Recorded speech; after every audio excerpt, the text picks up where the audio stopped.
Hello everybody and welcome to another amazing Merry Marvelate stream. Thank you all for joining me on this sensational Saturday afternoon and happy Valentine's Day. Hello Sammy, thank you for joining me. Hope you're having a fantastic Valentine's Day thus far. Would you like to be my Valentine? We're gonna see if we can find a Valentine today. By the way, Zant is here. He's probably my Valentine today. He's a good boy. He's being a good sweet boy. We're going to play some Monster Prom today, a game that I'm interested in, but I've never actually played before. So, yeah, I'm totally down with seeing if we can get a monstrous Valentine for ourselves. What's in the settings here? What do I need to know? Hey, Kenna, how's it going? Thank you for joining us. Voice interjections on, extra outfit sets. Yeah, sure, whatever. We'll, yeah, leave this as the defaults, I suppose. Happy Valentine's Day, Kenna. I hope you're having a good day. Let's see. We're going to play. Who would be my Marvel Valentine?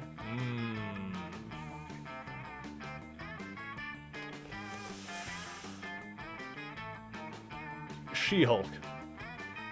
I'm going with She-Hulk. Storm is a close second. Storm is way up there. Voice interjections. Yay or nay? Awesome voice effects. Yeah, I'll take some voice effects. Hey, Master Thief, how's it going? And happy Valentine's Day to you as well.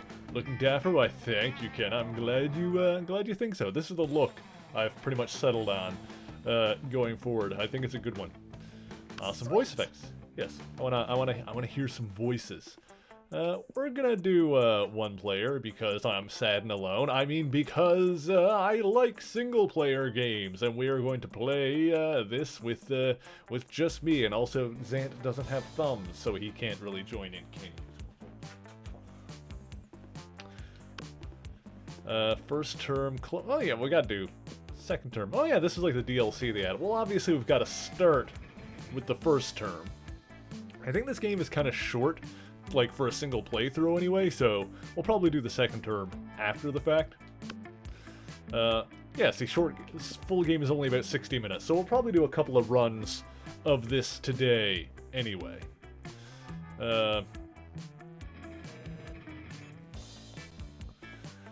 You'll be my Valentine? Aw, thank you, Sammy. Yes, we're all going to be each other's Valentines today. We're all just going to hang out and we'll see what monsters we can get involved in this too. Yeah, we'll do a full game. We'll probably do a couple of full games because, as it said, it's about 60 minutes. We'll see how long it actually takes us to get through it on stream. Ah, spooky high school. The sweetest years of our lives. Back then, we were young and unafraid. Sometimes reckless, sometimes brilliant, sometimes just stupid, but always willing to live life to the fullest. We were on a wild journey to discover who we really were. Right, so I get to choose my character. I kind of like the, she's hot. Because she got, like, fire hair. Yeah, I think this looks good for me. For our player character. This shadowy lad. Yeah, that definitely fits me the best. Who are you really? Alright, well, name we're gonna go with... Oops. I'll put my actual name in here. Only uppercase? No, we've got lowercase in here. Boop. Name, Mary. Okay. Pronoun he. Yep, I think they have they, them pronouns in this too, don't they? Yeah, excellent. We'll go with he, him, though. Sure thing. And we had yet to experience its ultimate challenge, the Monster Prom. I remember it clearly. 6 weeks were left, and as we fantasized about our dream prom dates, we were scrambling to catch the attention of one of our 6 most charismatic classmates. Miranda Vanderbilt, 19, a sweet mermaid princess who was as cute as she was genocidal. Oops, scary. Damien LaFay, 21, a fearless demon with the taste for destruction and love of fire. He's 21 years old and he's still in high school? Is that what we're supposed to take away from this? This is prom, so I guess they're all in their final year anyway. Scott Howell, 21, a werewolf athlete who compensated for his rather small brain with a stupidly large heart. Liam Lioncourt, 400 and something, a hipster vampire whose standoffish demeanor hid that he was truly a lovable dork. Yay! Polly Geist, 22, a party ghost with an insatiable hunger for all the wrong things. Well, I guess they're all, like, technically adults anyway, so... Despite this being a high school setting, which is probably all for the best. And Vera Oberlin, 23, a mean self-made Gorgon with a merciless sense of business. It was clear it had to be one of them, but who? We only had 6 weeks to choose our prom date, and even more daunting, we only had 6 weeks to woo them and conquer their heart. Reminds me of like 90s sitcoms, like or even not just sitcoms, even stuff like Power Rangers, where it's like a group of high school students is like, you're all very clearly 24. But as I already said, we were young and unafraid, and we were ready to start. Welcome to Monster Prom's stupidest pop quiz ever. All minds are rotten, but they are rotten in so many different ways. Worry no more, we're using our PhD in bullshit to diagnose which kind of deviant sicko you are. Oh good. Oh good, I'm so glad we're doing this on stream. Monster Prom's stupidest pop quiz ever, trademark, will throw a bunch of absurd questions at you and turn your answers into your character stats. This way each of you will start by having stats that better reflect your true selves. Let's start. Which inanimate object do you think would make the best girlfriend or boyfriend, provided you went criminally insane? Okay, an ATM, sugar baby life, here I come. Tempting. A human-size pillow depicting a character created by myself. As a matter of fact, I've already already have all the needed paperwork, and I'm only waiting for the conservative, narrow-minded laws of our country to finally step forward into waifu and husbando territory, as was clearly intended by God. Or a dildo, duh. Lewd. I'm going with the ATM. Give me that sweet, sweet mun. It's your chance to fix global warming. Go ahead. Global warming isn't real. I invented it. I invented it, and now science is claiming authorship because science is a lame copycat with no original ideas.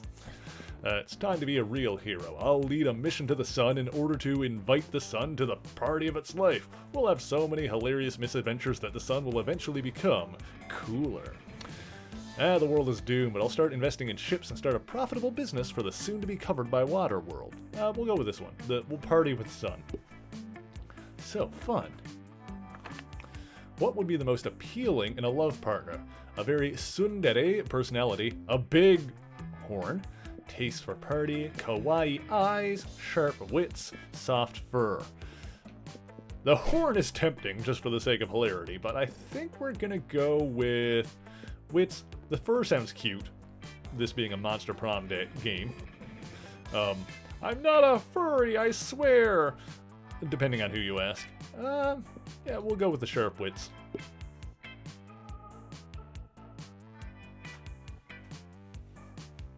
Heh, horn. Oh, I feel like this game is going to be slightly thirstier than I initially thought. But we'll see. We'll see how it goes.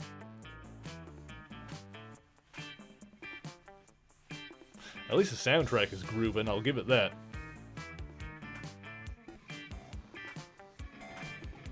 Come on, Nintendo Switch, you can do it. I believe in your ability to load this game. There we go. All right. Oh, there's me. Okay, so my Smart 7, Boldness 5, Creativity 4, Charm 4, Fun 6, Money 7. Okie dokie. You like soft? Yeah, I thought that sounded nice too. Okay, so where are we going? Auditorium, class, library, outdoors gym, bathroom. Let's go to the library. That day you spend some time on the library's PCs winning some bitcoins. Nice. Well, look at me mining bitcoins. I'm a champion. Hey buddy, welcome back. This is supposed to have something to do with solving algorithms and the rise of cryptocurrency. But you guess that nobody has any fucking idea how it really works. Anyway, you gain plus 2 bitcoins, which is equal to $2 million. You ever think about textures? Oh, I mean, there's nothing wrong with that.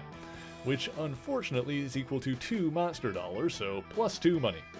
Cool, we got some more money. Oh, look, yeah, that was actually a thing in our points thing. Later that night, you head out to the club with Polly and Liam. Using your fake IDs, also known as Polly's boobs, you have no problem getting in the door. The real trouble begins when you get to the bar and Polly starts teasing Liam. I'm telling you, boy, you've got no game. Polly's a cutie, I'll give her that. And I'm telling you that I reject the ludic sexual paradigm underlying your assertion.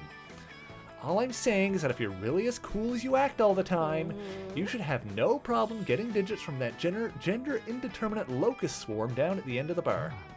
Well, of course I could, if I wanted to, but you see, the key to my lure is that I don't want anything. Sounds to you like Liam's just scared. You decide to go over there and show them both how it's done by coating yourself in insect pheromones, don't go after people, make people go after you, dancing so hard that you also separate the silent. I mean, let's go to the pheromone route. That sounds fun. You pull out the spray bottle of locust sex pheromones that you keep for just such occasions. You spritz it all over your most intimate areas. Oh my. The hot young locust swarm at the other end of the bar immediately takes notice. You talk all night about your hopes and dreams. It turns out the locust swarm wants to be a veterinarian. When you excuse yourself to go to the bathroom, Liam catches you by the arm. Hey, not that I care or anything, but do you think you could loan me some of those locust sex pheromones? And no reason. Looks like Liam's got a fetish. You've got +2 charm and +1 smarts. Love the party ghouls, yes. Not even like a kink thing. If you touch something that feels off, you get grossed out and you get chill. Oh, yeah, no, for like that's totally valid. Like, you know, touching something that feels pleasant, you know, and getting like a pleasant sensation from that. Like, yeah, no, I totally feel that. Especially compare that to like touching something gross or nasty. It's like, oh no, don't like that. You know, total turn off. Like with your skin feeling the texture of something that's unpleasant. It's like, ew. Yeah, no, I totally feel what you're saying. Well, we can see how many weeks we got until prom. All right. I don't know how this is going to go our first run through. We're just going to kind of do what feels right. Oh, we get to pick where we sit. Nice. I mean, Polly is cute and Verilyn is cute, but I feel like we hit it off a little bit more with Liam there, and he's sitting with the mermaid girl. So I think this makes more sense right now. You find Liam artfully arranging his food while Miranda diligently sorts her silverware. Neither of them is eating, obviously. Oh, look at the sweater. He's cute. I like her dress too. Have you found it yet? I'm trying, Liam, but finding the perfect silverware for your cafeteria food pick is an art, not a science. Oh god, she's doing the Instagram thing. Sensory overload. Yeah, that's kind of that's what I was thinking of. That's, yeah. How hard can it be? It's just silverware. Just silverware? And I suppose the food in your food pick is just food. No, it's a metaphor for urban consumption in a postmodern industrialized mega society. We sure do, we live in a society, or whatever. It's not fun. Well, my silverware is a metaphor for silverware.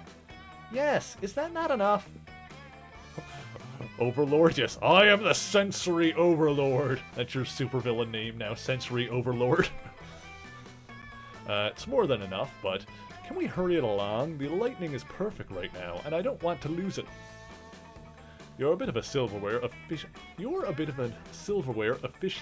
yourself. Maybe you can speed up the selection process while simultaneously demonstrating your knowledge.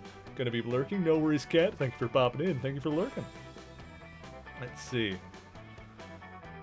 Try the picture fork. It's a fork for taking pictures of. Nothing conveys... Well, the picture fork makes sense. It's like there's different forks for different things, so... The picture fork? Miranda, why didn't you suggest the picture fork? I don't know, it seemed too on the nose, and a fork does not belong on one's nose. But look at this fork. It's so vintage. Slightly tarnished, slightly tarnished silver, a pineapple filial.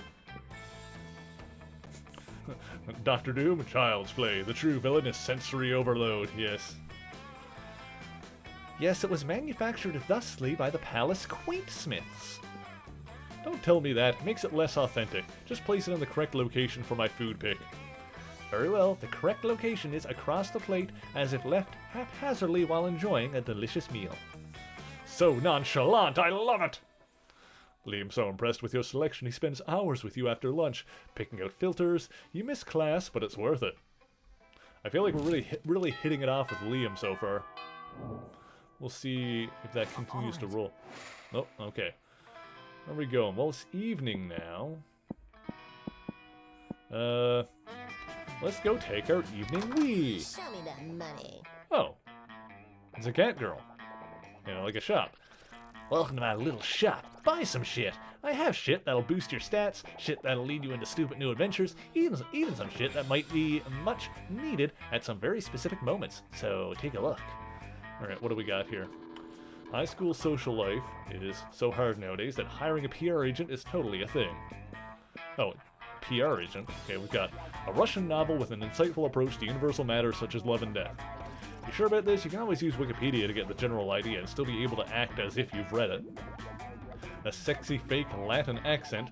Why? The hottest thing is being yourself, honey. But a Latin accent is a close second. Hey, Blue, thank you for entering. A corpse. Yeah, I'm selling a corpse. It's like some kind of fashion accessory. It's not as if I'm trying to dispose of it. What else do we have here? A gift the gift that keeps on giving. See, I'm wise enough to know when a gift needs given. Yeah. Some impractical yet kind of funny glasses. Remember when these used to be cool? Now they aren't, but they're so ridiculous, they're still fun in their own twisted way. A blanket with 2 holes. Literally just a white blanket with 2 eye holes in it. You'd have to be an idiot to mistake this for a ghost costume, but most of our classmates are idiots. Motivational poster. Crafting your art requires years of hard work, education from great mentors, and tons of raw talent. But damn, that sounds exhausting, so let's settle for a motivational poster for now, okay? Happy little accidents. Let's see. I've only got $9, so I really want to spend any money right now. I think we'll just wait for a moment. No. My stuff isn't good enough for you? Nah, cool. You know what? Maybe you aren't good enough for my stuff either. Okay, jeez.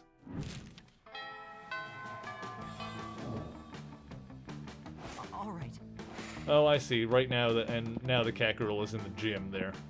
Alright, so it's morning. I guess we'll go to class. That day, you listen to your elders and learn valuable lessons. Sometimes, after all the monster nonsense and dating gimmicks, you forget that attending class is supposed to be the primary activity at this high school. Gain +2 smarts. Okie dokie. You're bored and doodling in your notebook when Damien suddenly appears. What the fuck is this doodle? Is that me? Am I cuddling shirtless with Liam? What? Loser. Dude, if you were looking for a shortcut to the morgue, this is your lucky day. Give me one good reason not to cuddle your face with my fists. Oh no, they discovered your erotic fan art of them. You can't think of any way to calm down the both of them. But maybe the right answer is to calm down one of them. Huh, what the fuck is this? This fuckery, dear Damien, is art. I present to you, Yowie. Don't be silly, I want you to fight me. You're clearly fighting against your urge for cuddling. Or you don't want to fight me, you're clearly fighting against your urge for cuddling. No, we're definitely going with this one. Yeah, Liam, you're just, yeah, what? Liam, you're the know-it-all here, what's this? I think it's some nerd thing. Okay, just checked it out on my phone. It seems to be related to Sherlock. At least half the images in the search results are about it. A nerd thing? Say no more. Now let me show you my own original form of art. Disemboweling bastards. Oh god, are we gonna die already? That was actually an ancient art among the people from the island of... Shut up, Liam. Damien didn't disembowel you, but he still kicked your ass big time, and your sick Yowie skills were no use in saving you. Lose -1 fun, -1 boldness. Gosh dang it, I just got the crap kicked out of me. Your boyfriend just asked who has that sexy voice. Oh dear. Oh my. Hey, Kenna's boyfriend, how's it going? All right. Let's see. Okay. I mean, I feel like so far in this run, like, Liam is the only one I'm really hitting it off with, so might as well sit at that table again. We'll keep going down this path. You've just sat down to eat with Damien and Liam. Well, to eat with Damien, Liam's just taking pictures of his food. When a leather-clad figure drops from the air vent onto your table. It's the Slayer! What? The Monster Slayer? Oh god. It's like Elsa Bloodstone. Well, different aesthetic. This is more of like a, Diablo Castlevania look going on with this one. Lunchtime's over, dirtbags. Time to die. This always happens when we sit together. Your death-based rhetoric is offensive. Don't spoil my food pick. Oh, I'll spoil more than your food pick. Count Stankula, I'm about to spoil your face. Just his though, right? Both your faces. Ah, fuck. I'm stealing your boyfriend. I'm not stealing anything. Your man might not be able to resist. Oh no, I'll try to tone it down a little bit. I'll lower the swag. The Slayer is right between the three of you. You can't save Liam and Damien, but if you act fast, you just might be able to save one. Mobilize Damien with the Lord's Prayer while Liam escapes. Been waiting for this moment your whole life. Flip the table for justice! Flip the table! Normally when you flip tables, it's out of anger or mischief, but this is about to be the most righteous table flip ever performed. No, my footing! No, my artfully arranged cafeteria food! Yes, fucking up school property! The Slayer ends up pinned under the table, along with Liam. Damien jumps down there and starts punching indiscriminately, not caring who he hits. Oh boy, this is not going as well as I'd hoped it would. So, you know, just a normal day for Damien. I probably should have just let Damien get his ass kicked, considering, you know, he literally just kicked my ass. Offensive! Whatever, let's flip the rest of the tables in the cafeteria while the flipping's good. You righteously flip every single table in the cafeteria. With each table you flip, you find Damien is flipping a little more. For you! Well, at least he hates me less, despite kicking my ass last week. All right. Whenever that was. Evening. Let's see. Well, let's go to the bathroom again. Last time it was like the store. That day you skip class and just hang out in the bathrooms because you respect no authority. I guess some people just want to watch the world burn. By skipping class and hanging out in the bathrooms. You gave 0 shits, but you gained +2 boldness. Later you see Liam scrolling through his phone, looking like the embodiment of ennui. Or ennui, sorry. Hey Mary, what are you doing? Stalking classmates for romantic purposes and offering rather absurd advice? Magnificent! I could use some rather absurd advice. I was exchanging messages with Were Koala on this dating site, and it was all going well for a time. But I've grown tired of our exchanges. Incredible! Jurassic Jacob, thank you so much for that host. That's appreciated. How you doing? Happy Valentine's Day. Thank you for joining us. Oh, something about being clingy being a turnoff. The guy who was talking to was being clingy. Right between sarcasm, literacy, and actually being a pickle and not a person. The postmodern protocol dictates for me just to ghost him and never talk to him again, but that's horrible, and I would never do that to someone. You see, I'm Liam, handsomely mysterious yet a true gentleman. But neither do I want the emotional turmoil of telling him how I really feel and having an actual conversation about it. What an ordeal! So I've settled on just sending him a bunch of emojis and then never texting him again. That should do it, right? The thing is, how can I convey this complex array of sentiments through the friendly language of emojis? Doing well, I'm glad to hear it.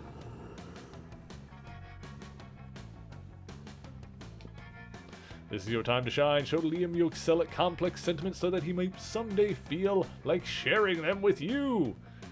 Croissant, school bus, shooting star, trumpet, and crocodile. Little vampire, growing disinterested and overly attached. This one. Hey, Liam, I think I found the one. Oh, that one's clearly the best option. How didn't I think of it?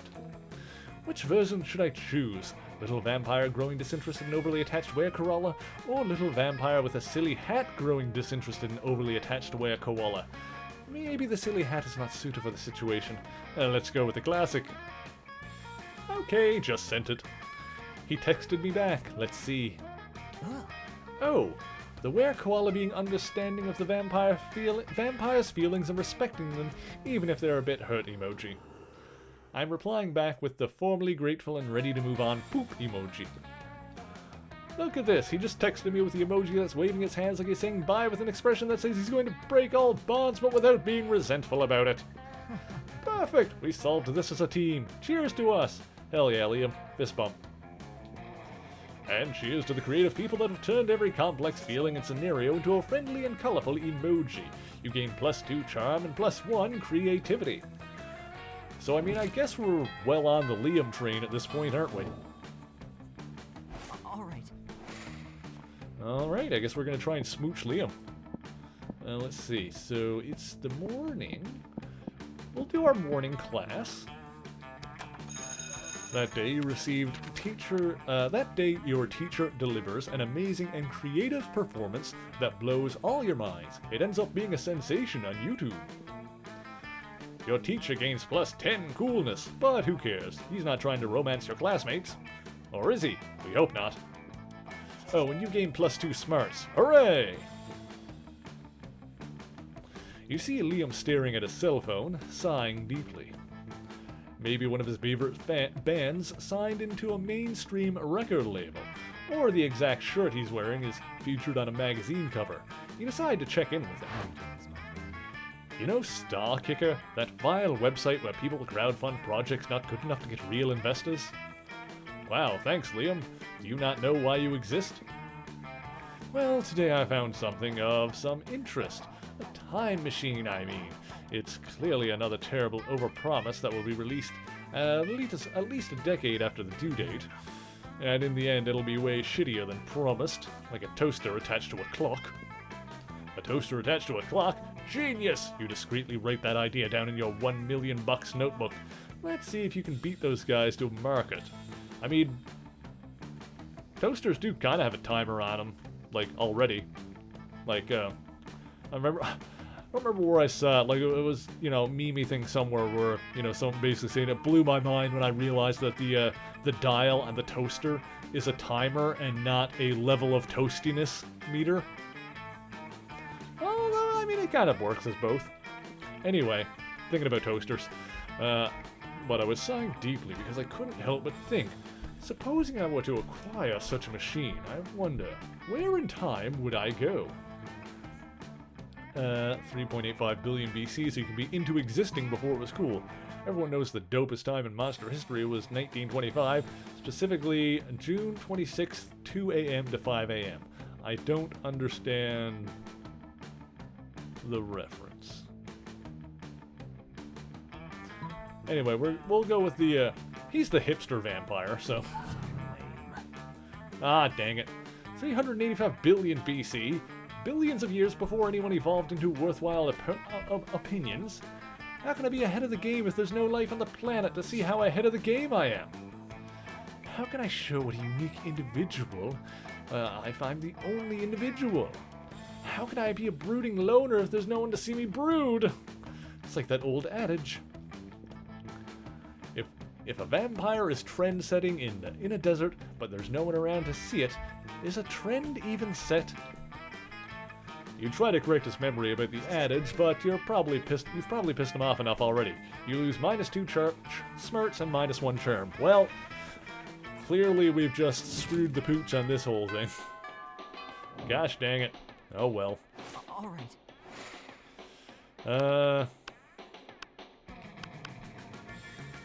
We want to try and smooth things over? I guess we might as well.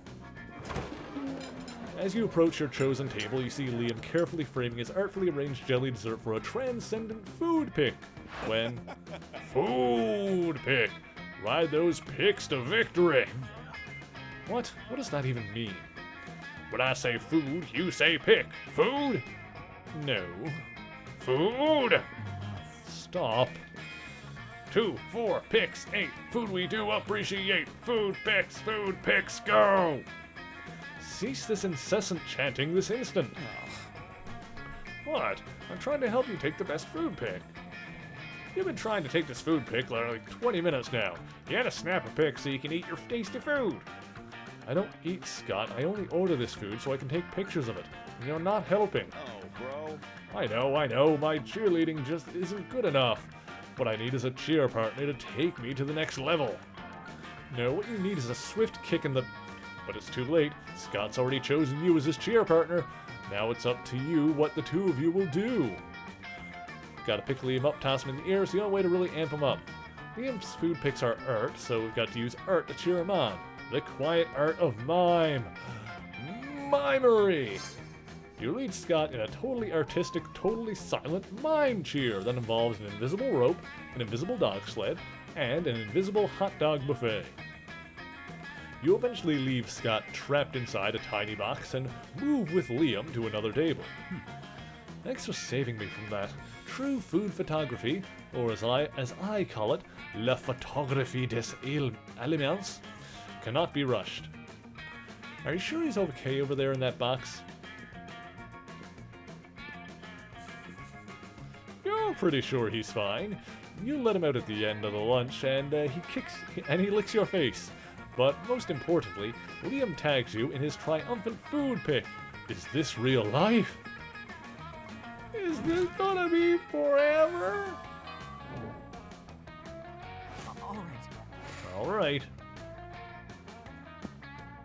Let's see. Well, it's evening. Let's see what's going on in the auditorium.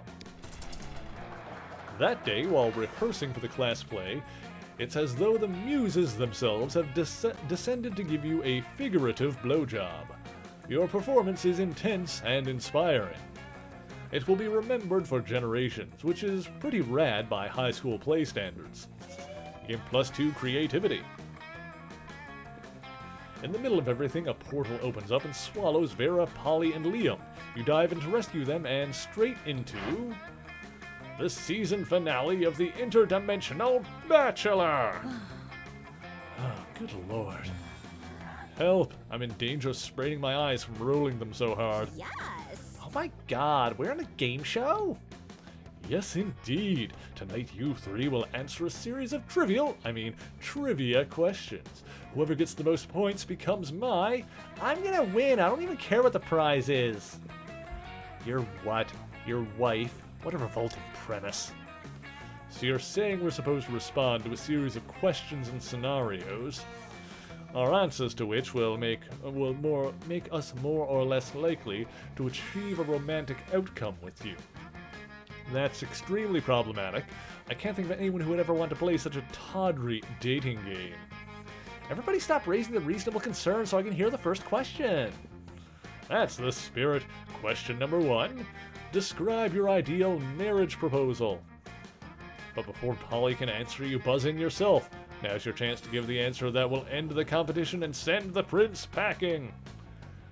Present you with my grandmother's wedding ring, still attached to my naked grandmother.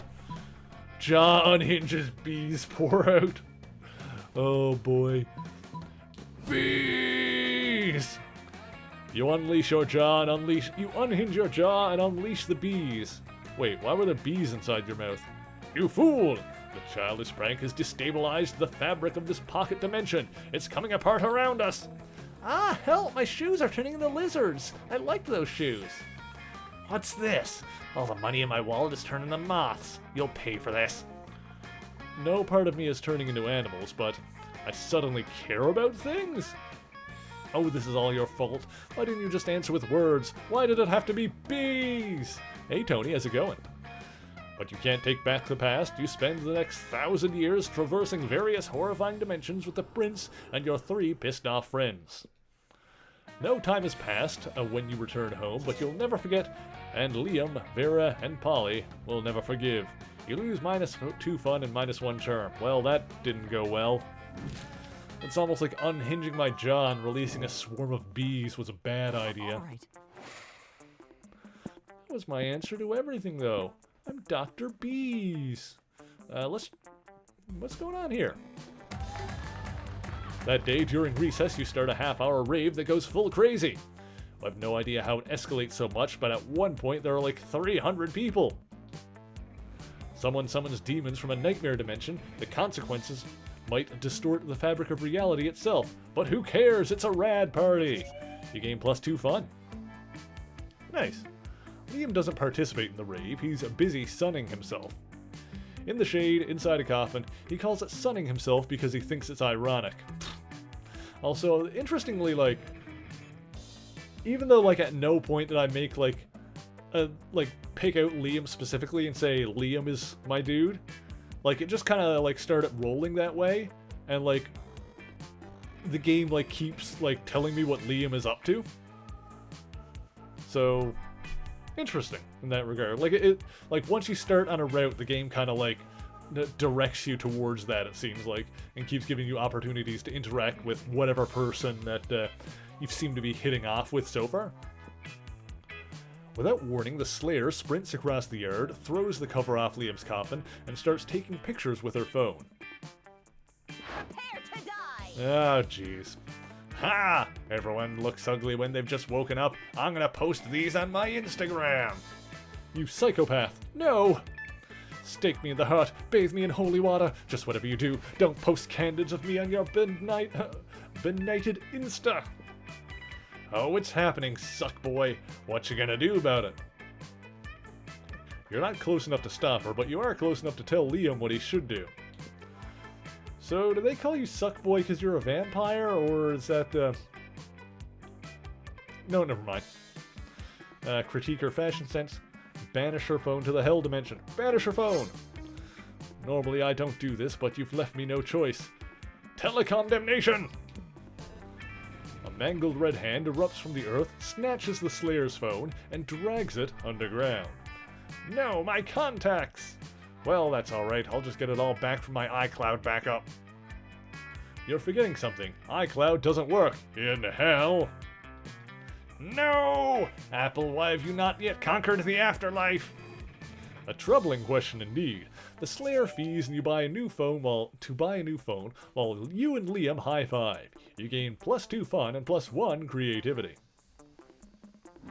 Yeah, I don't know if we're gonna, like, make it all the way with Liam, considering we seem to be screwing it up approximately half the time, but, we're doing okay. I mean, we'll have to just keep on this route then. You find Liam taking a picture of his food, and Scott taking a picture of also Liam's food. Ah, yes, Scott, snap away. My artistic plating is too magnificent to ignore. Artistic what? I'm playing Pokemon's Go on the mobile version of the hit Pocket Humans video game. What do Pocket Mans have to do with my food pic? Oh, there's a level 43 Bernard Hinson hanging out in the middle of your plate. Here, take a look. Scott, why does your phone show a tiny human doing pottery on the top of my eggplant ravioli? You mean you don't know Bernard Henson?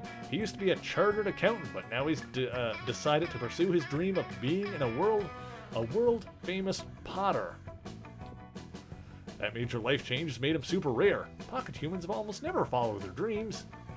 Well, I don't care how rare he is, his presence is spoiling my pristine food pic. Spoiling it? But pocket humans are way cooler than a boring old food pic. You take that back.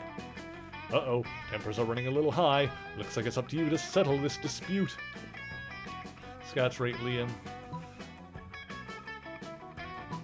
I mean, at this point, we should probably lean more towards getting on Liam's good side, so we can, I mean, and also, like, this doesn't really put us on Scott's bad side. It's like, hey, look, there's a thing over there, Scott. Go get it. Stuart Hogarth, the strongest accountant-type Pokemon in the game? Pokemon in the game? What does it even mean to be a strong accountant? Is he, like, really good at math? No, he's just super buff. The buffest accountant. I've got to have him. I think what we need to do is we need to do a run of this where I let chat vote on my responses. but I'll finish out this run first, obviously. Scott bounds across the cafeteria and practically dives into Gary Gremlin's mashed potatoes, looking for a Pokemon to capture. Do you think he actually knows how to play Pokemon's Go, or do you think he just likes diving into people's food? The two of you debate the question while you help Liam line up the perfect food picture. Later, he lines up some very hot pics of you. Oh my. Oh, Liam. Alright. All right. Now we gotta go full Liam now. Alright, so it's gym, bathrooms. Let's do library again. That day you spend some time on the library's PCs playing some good old online poker. Gambling seems like a stupid and dangerous decision, but who cares? This time it paid off, so fuck it. You gain +2 money. You hear a cry of anguish. It sounds like several of your friends getting their asses kicked at a video game. And it is.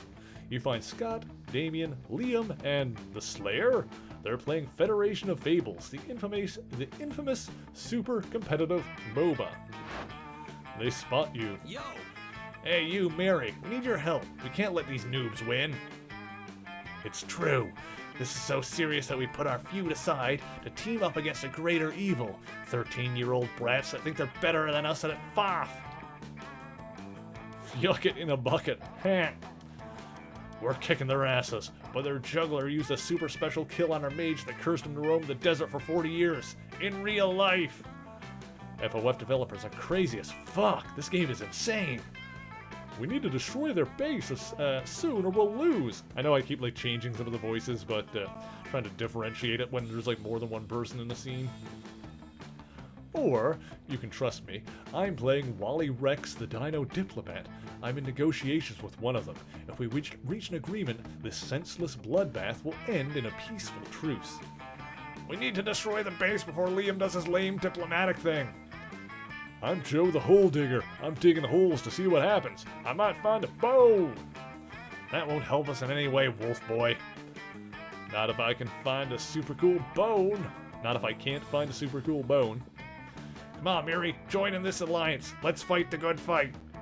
Now it all comes down to making the right choice. Which absurd character will be the game changer in this match? Just start dancing in a very stylish way. It's like, no, we'll Gary, the game developer, mighty creator of entertainment. Yeah, I mean, we'll play along. Gary, that's a super risky choice, dude. Developing a game isn't a fun task. There's lots of risk and uncertainty. It's not a wise career to choose. Look at him. He's hiding in a bush while developing video games. Not smart. Go, Gary. No, he just spent all his bar mitzvah money. What's that? Gary's using his 2-star skills, asking his parents for money, and running a start kicker. Impressive. He released his game. What is it? Fo-Fi-Fa? Federation of Fables inside Federation of Fables? Damien, look at the other team's champs. I should probably try and give like the Wolfie guy a bit of a what's the actor, like the David Putty from Seinfeld? Patrick Warburton. We'll try and air a little bit on that side for him. Damien, look at your other team's champs.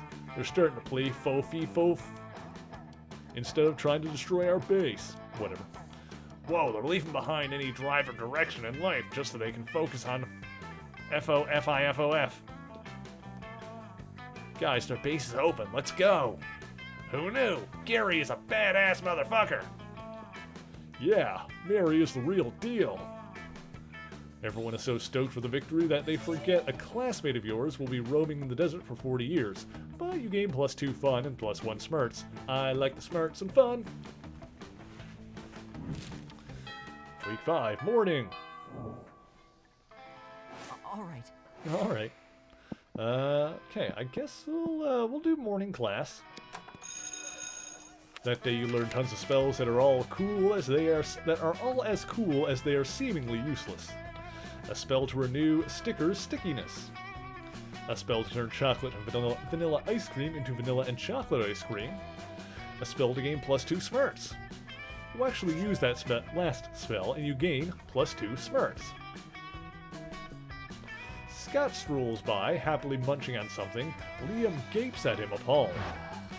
What on earth are you eating, Scott? The delicious new flavor of fangless potato crisp.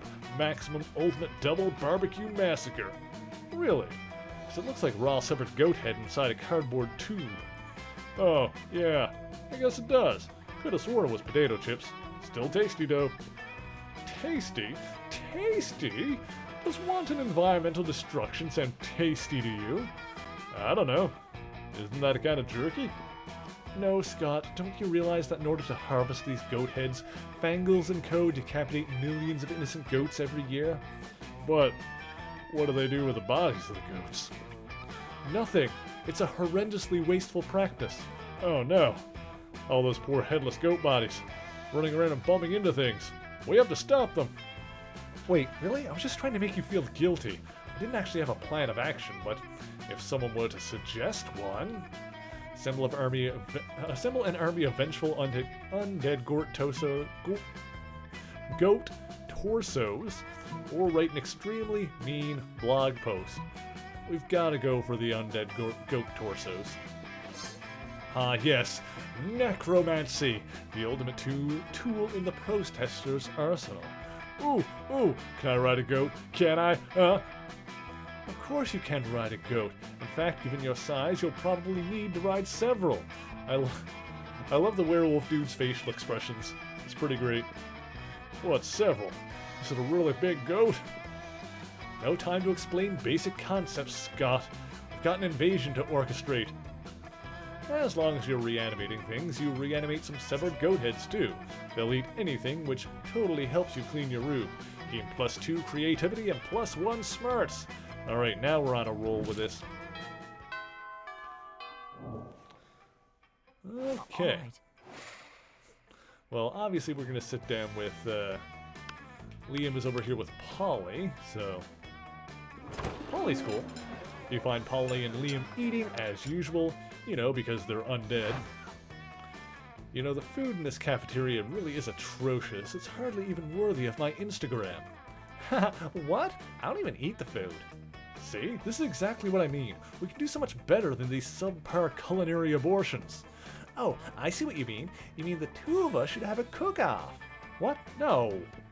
Did you say something? I'm not listening because I'm so psyched about the cook-off! At no point did I agree to. I've got a huge advantage though because I've cooked so many drugs.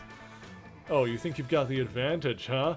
I've been alive for centuries of culinary history. Oh, it's on. The two of them dash into the kitchen, ignoring all rules of law, school, and common decency as they commence cooking. We have to cook. As they commence cooking. Two celebrity chef judges appear to critique the challengers. I think they're both equally horrible, says the cruel British judge. I think they're both equally marvelous, said the overly nice British judge. Both judges turn to you. What do you think, tiebreaker judge? Whose meal is truly the cat's pajamas?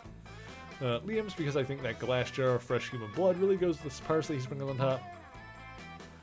Polly, because he literally just made a pair of pajamas for a cat. That's funny, but I mean, we're like going for Liam at this point. Ha! In your face, Wolfgang suck! That would be a better name for Scott. I'm not even a wolf. As a matter of fact, that would be a better name for you. Oh, what? Because I'm a vampire? Whoa, that would totally make sense. No, I just meant because you suck. Well, this sucker just wowed the judges with my blood tartar. It's a raw, organic, free-range blood, unethically sourced from a local terrified human. And that parsley, farm to table. Or rather, farm to blood. I threw it in the blood. I like the color. Actually, it's well known that nobody knows what parsley tastes like. And you probably never will, because you're certainly not drinking any of that concoction. You tell Liam his prize for winning the cook-off is eating lunch alone with you. Slurp, slurp. Hell yeah. Got some Liam time. Alright. Alright. Okay. Well, it's evening. We haven't spent any of our money. I wonder if we should do that. I wonder if we should go to the gym and spend some money. Ah, you missed me and my shit, huh? Worry no more. All this shit can be yours if you have the money. Not me, though. Let's see. Ew. Tampon used by the former prom queen. Prom queen. You know, for good old blood rituals. In case you're just a creep with unhealthy obsessions. Don't even dare to ask how I got this. Penguin mask.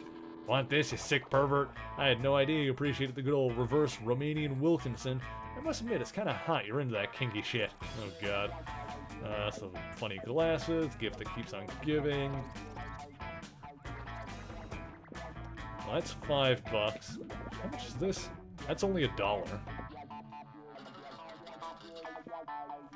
Let's see.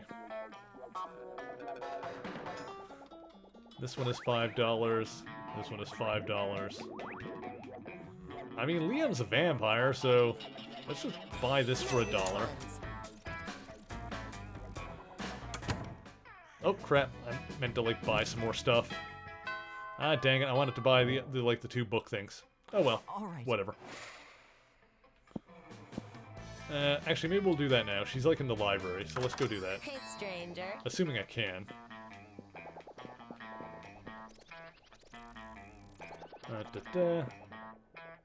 Yeah, how to learn Latin. I wanted that. So. No refunds. I guess you can only buy one thing at a time? Yeah. Okay, it looks like you can only buy one thing per round anyway. Well, that makes sense. Alright, let's go hang out with Liam some more. Find Damien brandishing his usual silverware, a hammer and chisel, while Liam looks on in horror. You can't eat that! Watch me!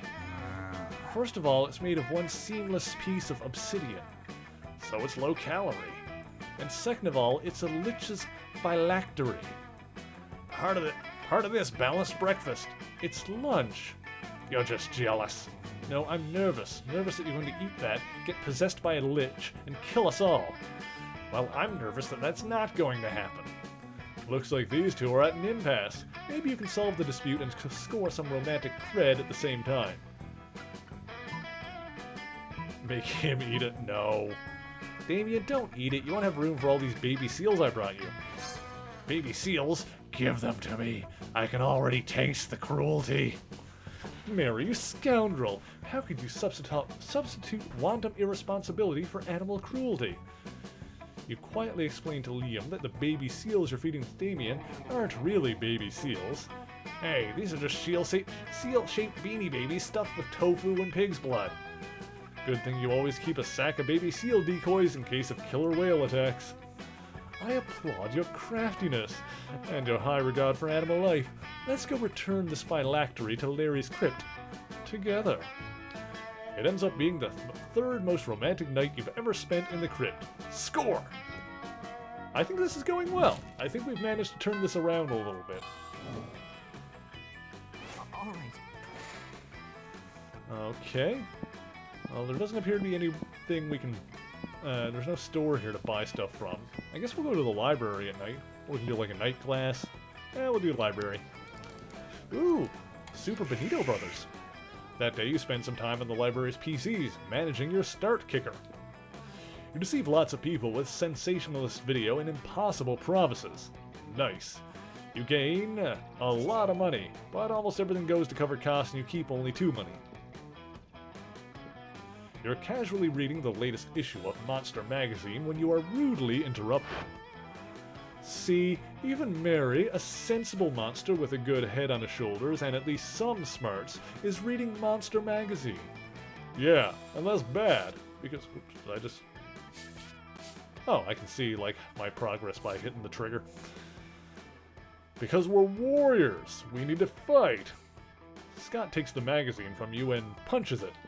Hooray! Let's go solve another one of the world's major problems. No, Scott, we're social justice warriors. You see, Mary, ever since our major success with the Fangos goat head debacle, we've taken it upon ourselves to stand up against injustice. By punching magazines! Sure, Scott, whatever. No, Scott. As you no doubt noticed, Monster Magazine's sexiest monster alive this year is Count Victor von Musselbod, the werewolf prince bodybuilder. That makes him the 5th royal werewolf bodybuilder in a row to earn the title. What about those of us with leaner physiques? What of our representation? So now we're endeavoring to get Monster Magazine to name someone with from a more marginalized community as their sexiest creature alive. Just need to figure out a way to convince them, since I guess punching the magazine wasn't good enough. Psh, that's easy. All you need to do to solve everyone's body image issues forever is make our own version of the magazine featuring a 3-winged chupacabra on the cover, lean heavier in the warrior part, store Monster with magazine, and hold the editor-in-chief captive until he promises to stop exclusively promoting one aesthetic as the pinnacle of monster sexiness. Well, I feel like that would require a lot of boldness, which we don't. Like, I'm starting to think with the game's stats now that we're far into it. This feels like more the smarts route. And also this is definitely like the Scott answer. What a brilliant idea. 3-winged chupacabras are definitely an underserved population. I played sports game against someone exactly like that, and he's always wanted to be a model, but never thought anyone would want to do pictures of him. Now we can. You can, and you do. You do all the pictures and make a mock-up of your own Monster Magazine. It goes hella viral. Before long, it's becoming more celebrated than the actual Monster Magazine.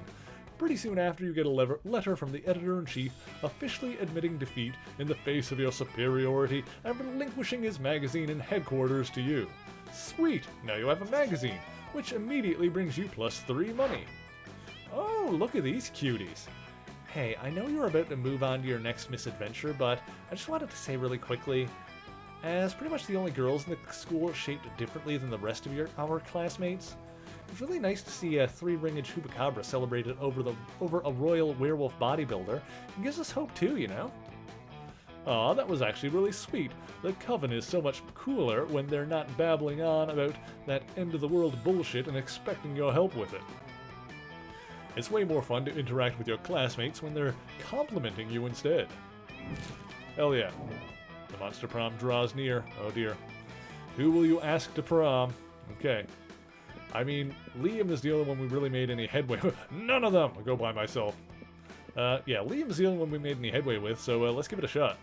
How ironic. Ask Liam to the prom? Yes! All right. You finally pluck up your courage and ask your beloved to go to the Monster Prom with you. You and me? Psh! I'd rather go to a prom with a bag full of garbage as my date. How ironic. Wait, that'd be so disruptive. Thanks for the insight.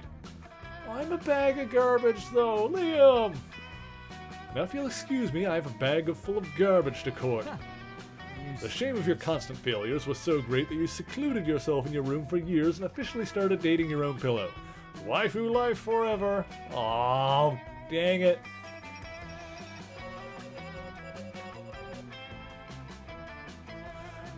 Whoa, there's 34 endings to this game. This run, 0 new secret endings, 15 new events, 15 new outcomes, 15 out of 421 events, 15 out of 510, or 1,510 outcomes. Ooh. Alright, I never ended up using the items for anything. Oh well. Well, that didn't work out the way I wanted. Those 6 weeks were maybe the most epic and absurd weeks of our lives. After the Monster Prom, we kept on living our lives, falling in love, battling for friendship, and learning about who we were and who we could be. And you know what? Like it always does, life happened, and it was wonderful. The Slayer kept on harassing Liam and Damien. One hot summer night, they ended up having the weirdest threesome ever. Oh, and I wasn't even involved. It was a life-changing experience for all of them, but they don't talk much about it. Polly graduated from doing lots of, ayahuasca, I don't know what that is, and now she appears to be hallucinating people and acts as their spirit animal. Miranda used her vast knowledge of serfs to get a job handpicking the best serfs for other people. Unsurprisingly, she ended up leaving her serfs to do work. For those 6 weeks, the Monster Prom seemed larger than life, and then it was gone, just like that. The battle for Monster Prom might have ended then, but there were plenty of battles left in that war called youth. But once again, we were young and unafraid, and we were ready to start. Alright, well, we didn't find love that time.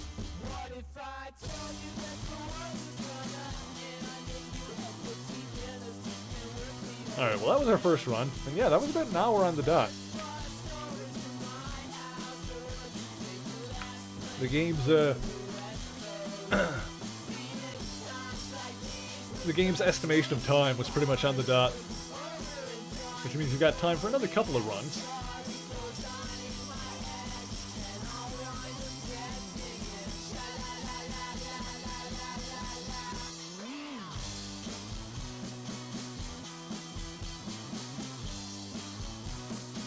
Well.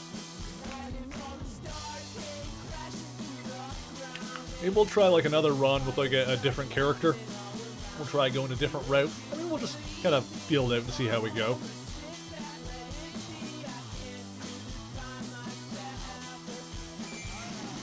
That was fun, though.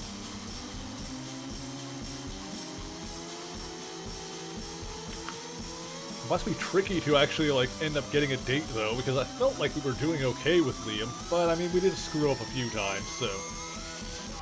I knew that was a bit sketchy.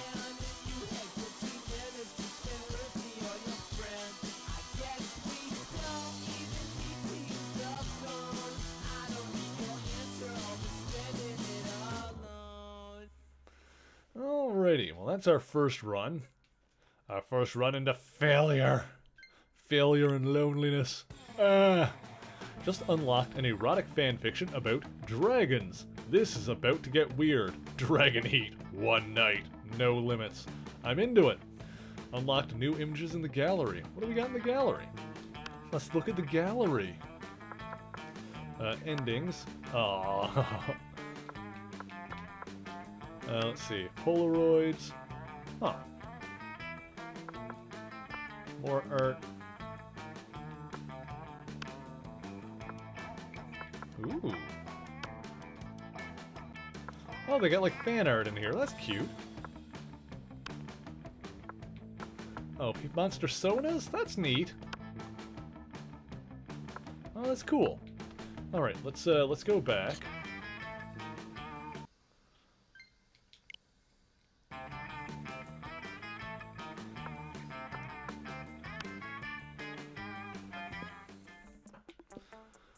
Alright, so we're gonna do another run at Classic. I think we're gonna try a short game this time.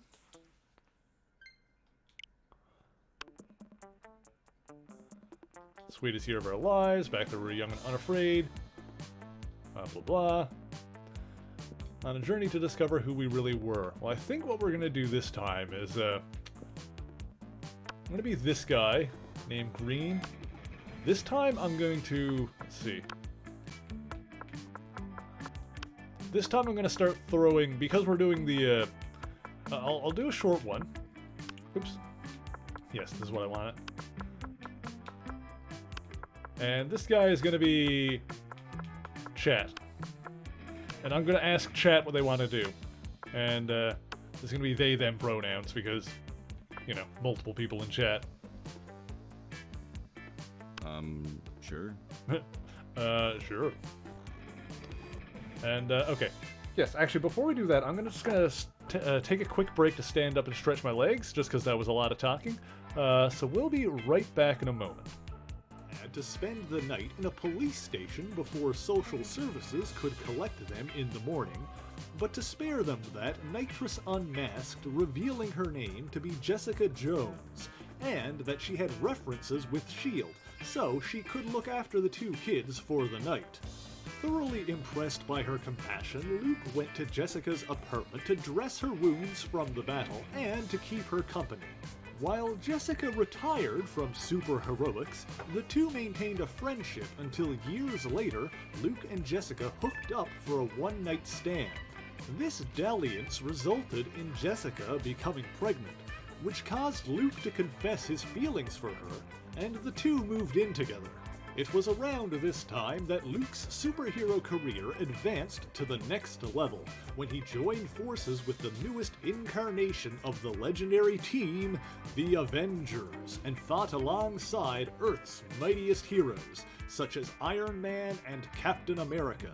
he so impressed his fellow heroes that he was later put in charge of his own team of Avengers.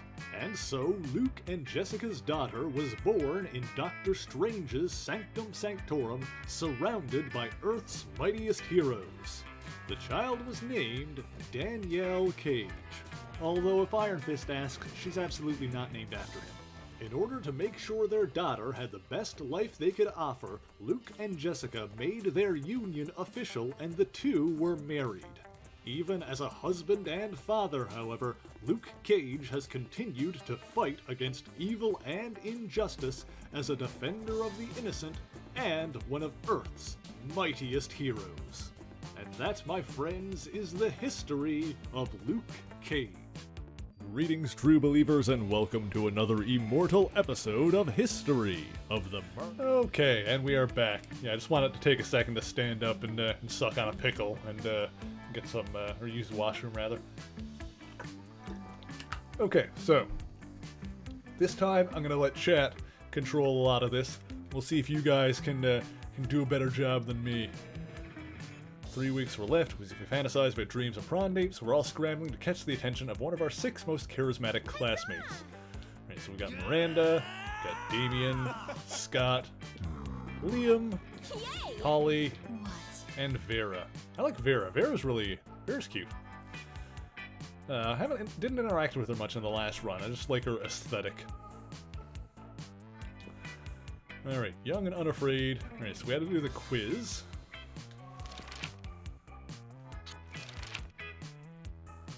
Okay, here we go. So, let's see. Here's the polls. There we go. Okay. So, new poll. What would be the coolest prize you could find in your breakfast cereal? So, yeah, I'm just gonna... Oh. Question on... Oh, help me decide. I'm just gonna, in the poll here, I'm just gonna call it A, B, and C, so I don't have to type them all out. So, it's gonna be, and poll duration 1 minute. Yeah, start poll. So, A is a tiny piece of sharp metal, so every scoop will be full of thrill and danger. B is the phone number of that sexy tiger on the front of the box. He's so passionate about breakfast and health that he's surely a great lover. And C is a sample of a more nutritious breakfast option so that people are encouraged to stop eating that colorful crap. The coolest prize you could find in a breakfast cereal. I like that the middle one, B, is Tony the Tiger's phone number, basically. They're great!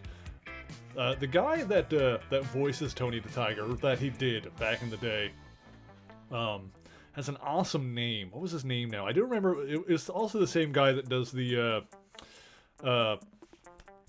You're a Mean One, Mr. Grinch song in the animated Grinch movie. How the Grinch Stole Christmas. What was his name? It was something awesome. Anyway, oh god, it's like a complete tie between B and C, isn't it? Oh, let me see the results here. Yeah, only 1 vote each between B and C. Well, I guess that means I gotta be the tiebreaker, doesn't it? Well, I mean, I was just talking about this one, so we'll do this. So charming. Right. You wish you were raised by... Alright, we'll do the same thing again. People are really horny for Tony. Yes. What was his... Hang on, I can't remember his name now. Tony the Tiger. What was the voice actor's name? Played by... No, not Brett McKay. That's the new guy. Thurl Ravenscroft. That was his name. Thurl Ravenscroft. Anyway.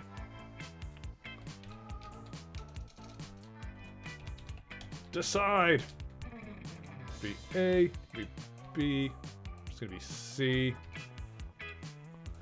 So for this one, you wish you were raised by a mysterious old man who saved me from the streets in order to raise me as his disciple from the ancient ways of rad DJing. B, a really progressive marriage between a kick-ass venomous snake and an actual fire. I love fire and see no issue with being raised by it. And C, a pack of wild wolves, who also happen to be tech moguls in some of the most profitable companies of Silicon Valley.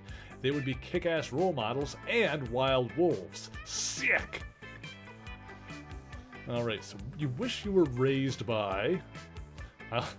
see no issue being raised by fire. That's just funny. Pack of wild wolves. Mysterious old man who saved me from the streets. Raised me as his disciple in the ancient ways of DJing. I'd be a super sick DJ, you guys. Alright, the results for this one are going to come in now.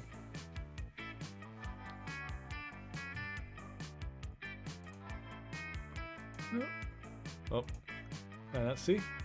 Oh, nobody voted in that one. Okay, so I guess chat is not feeling the voting thing.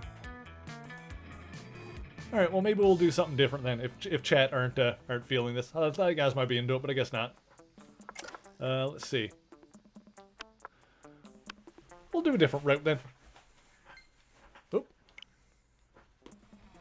But yeah, Thurl Ravenscroft was the name of the Tony the Tiger guy that also did the voice of did the You're a Mean One Mr. Grinch song. Hey Nanners, how's it going? Thank you for joining us. Hope you're doing well today. Oh, no worries, Master Thief. I don't. If you guys are like not able, that's totally cool. I typically do things single player anyway. So yeah, let's do another round of this just normally. That way we can go through it again. Hope you're doing well today, Nanners.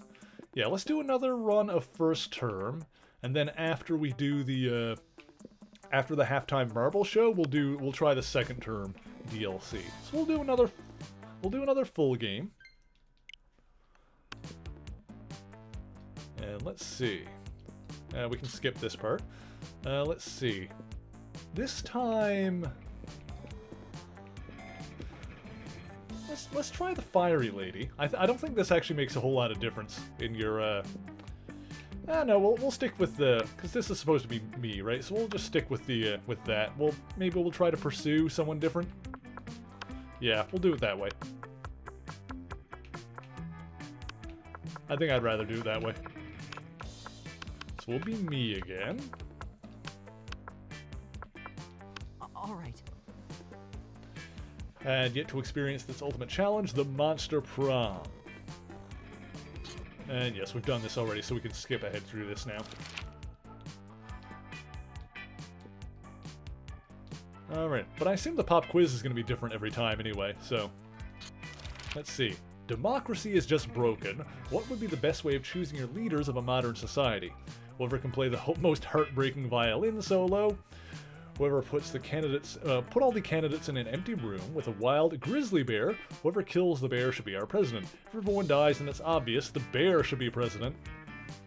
Create a reality show called America's Next Top President, where the candidates compete in all kinds of physical and mental challenges. Voter turnout would increase, and we would turn a profit on it. Ooh, I like the bear idea. The bear idea is fun, but I think I'm going with this. So fun. Oh, funnily enough, that one said fun. We live in a society, Joker Snyder. Oh dear. He said the thing. You build a 100-foot statue commemorating an event so that in a thousand years, archaeologists can learn something about the people of our time. What does the statue represent? Mind-blowing twist in your favorite TV show that clearly changed the life of everyone forever, unlike all that boring stuff they show in the news. That glamorous instant when your friend stopped you from texting embarrassing stuff to your ex while hella drunk. Oh my goodness. And, you and Blue are playing Phasma with his bro. Ooh, nice. I hope you're having a good time with it. Least favorite political figure being devoured in a by rabid rhinoceri, which are also covered in badass tattoos. I like the TV show one. So creative. What would be the most appealing in a love partner? Let's see. Big horn, sharp wits. We had this question last time. This is like the Liam one. Let's go with this for now. Ah, that one was Vera.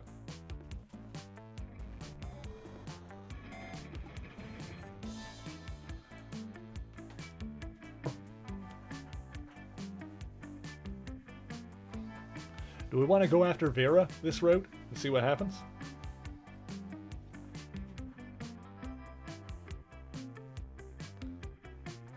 Oh yeah, no worries, Cat. Like, if you're not able to talk, it's all good. You guys are more than free to chill out and lurk. I appreciate you hanging out with me and keeping me company today. Okay, so week 1 morning. We'll start with class. Listen to your elders and learn valuable lessons. Sometimes after the monster nonsense and dating gimmicks, you forget that attending class is supposed to be the primary activity in high school. Got some smarts. Spot Vera and Polly discussing something. You gotta get in on this conversation. It's bound to be something nasty. Hey, hey, hey, hey, hey! What? Are you going to that party tonight at the, Dale the Mummy's crypt?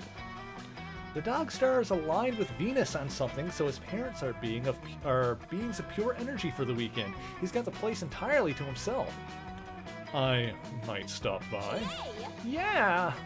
Okay, so listen, Scott's gonna be there too, and I totally want to spike his drink. Not bad. Now I'm interested. What are you thinking? Laxatives or Viagra? Gross. I was thinking something fun like shrooms. Mediocre. Shrooms won't even dissolve in his drink, you idiot.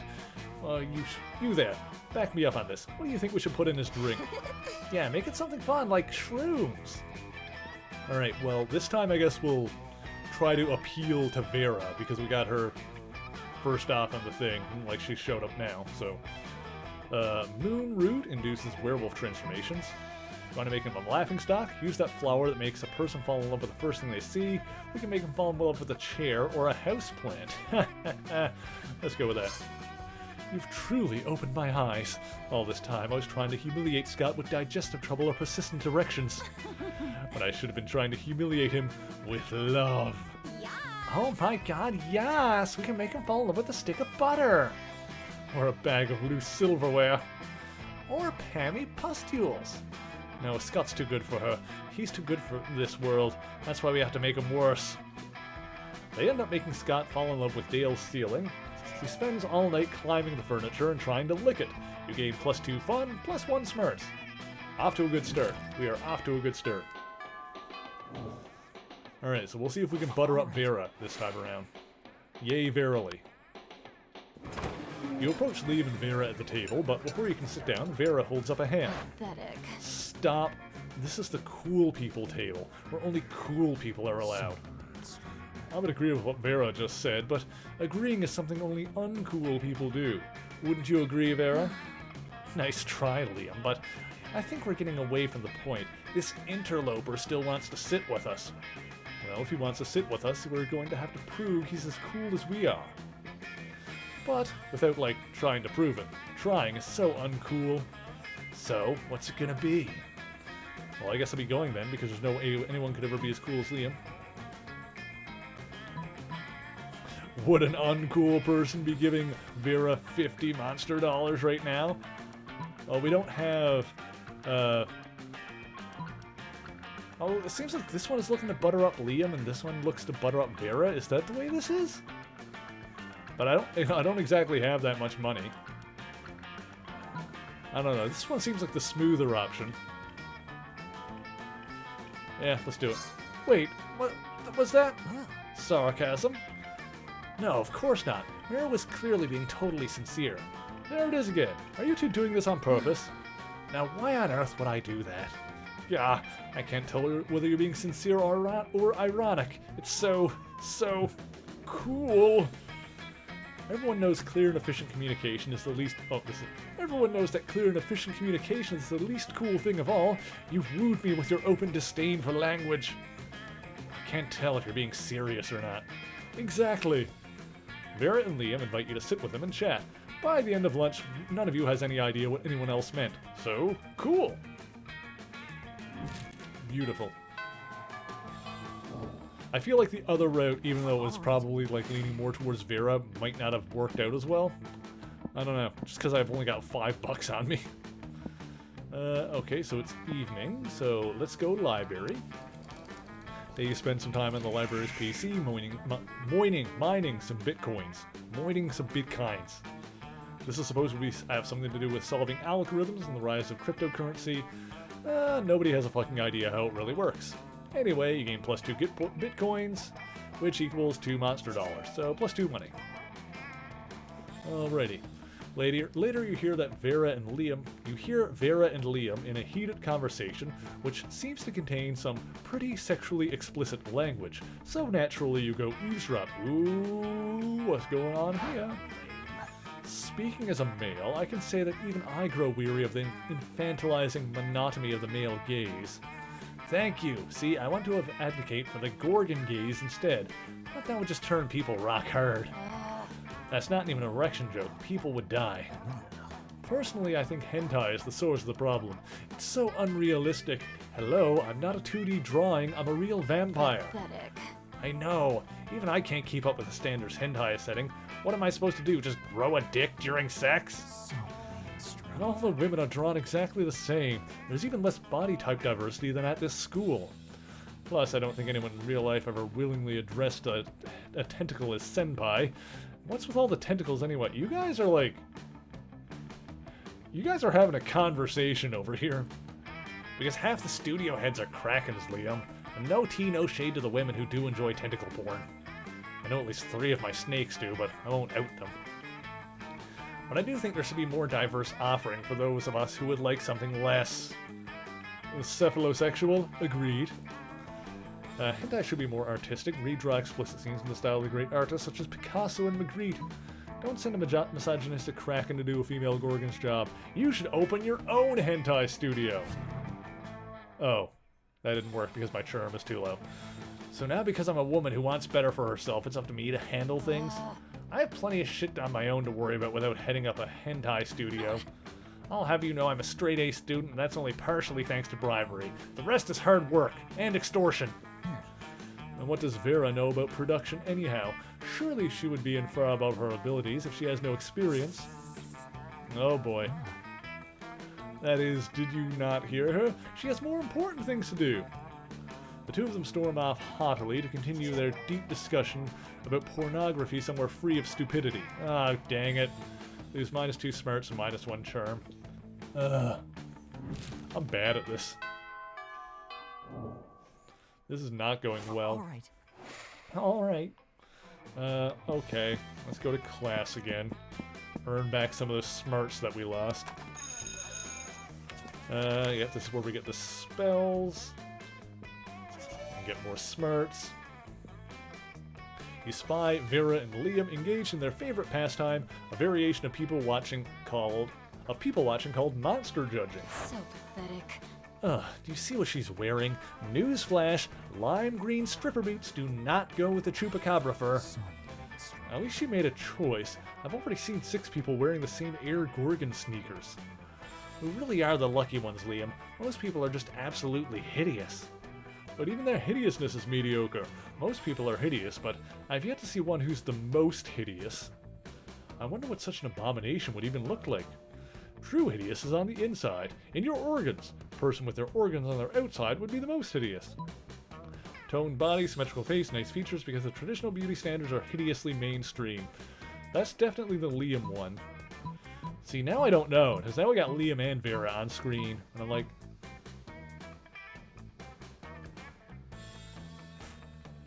Alright, let's go with this. Ha! Yes, I've always said that a person's insides could be even worse than their shell. Passing hermit crab dragon hybrid glares at her, but Vera doesn't seem to care. I meant unkempt eyebrows are gross enough, but an unkempt esophagus? The mind reels. I will admit, as repulsive as I find most people, it would be hard for me to ignore an exposed circulatory system. And there's nothing more hideous than being drawn to repulsive people just because you're thirsty. I can relate. I've seen Polly drawn to some pretty repulsive lowlifes herself when she's thirsty. Of course, that's a different kind of thirst, but the principle certainty holds. Ah, the innocent job of bonding over mutual derision of the appearances of others. In +2 fun and +1 creativity. Alright. Back in the game. We're doing okay. I think. I hope. Alright, let's keep on the Vera train. Vera is sitting with Scott over here. Watching Vera eat is usually pretty disturbing. Her snakes eat at the same time she does. But at least it's usually quiet. This time, however, Scott is doing his best to change that. Touchdown! Go, Lefty! Gobble that mouse! No, watch out for Wiggles coming up from behind! Use that tongue! Go! He does this every week or so.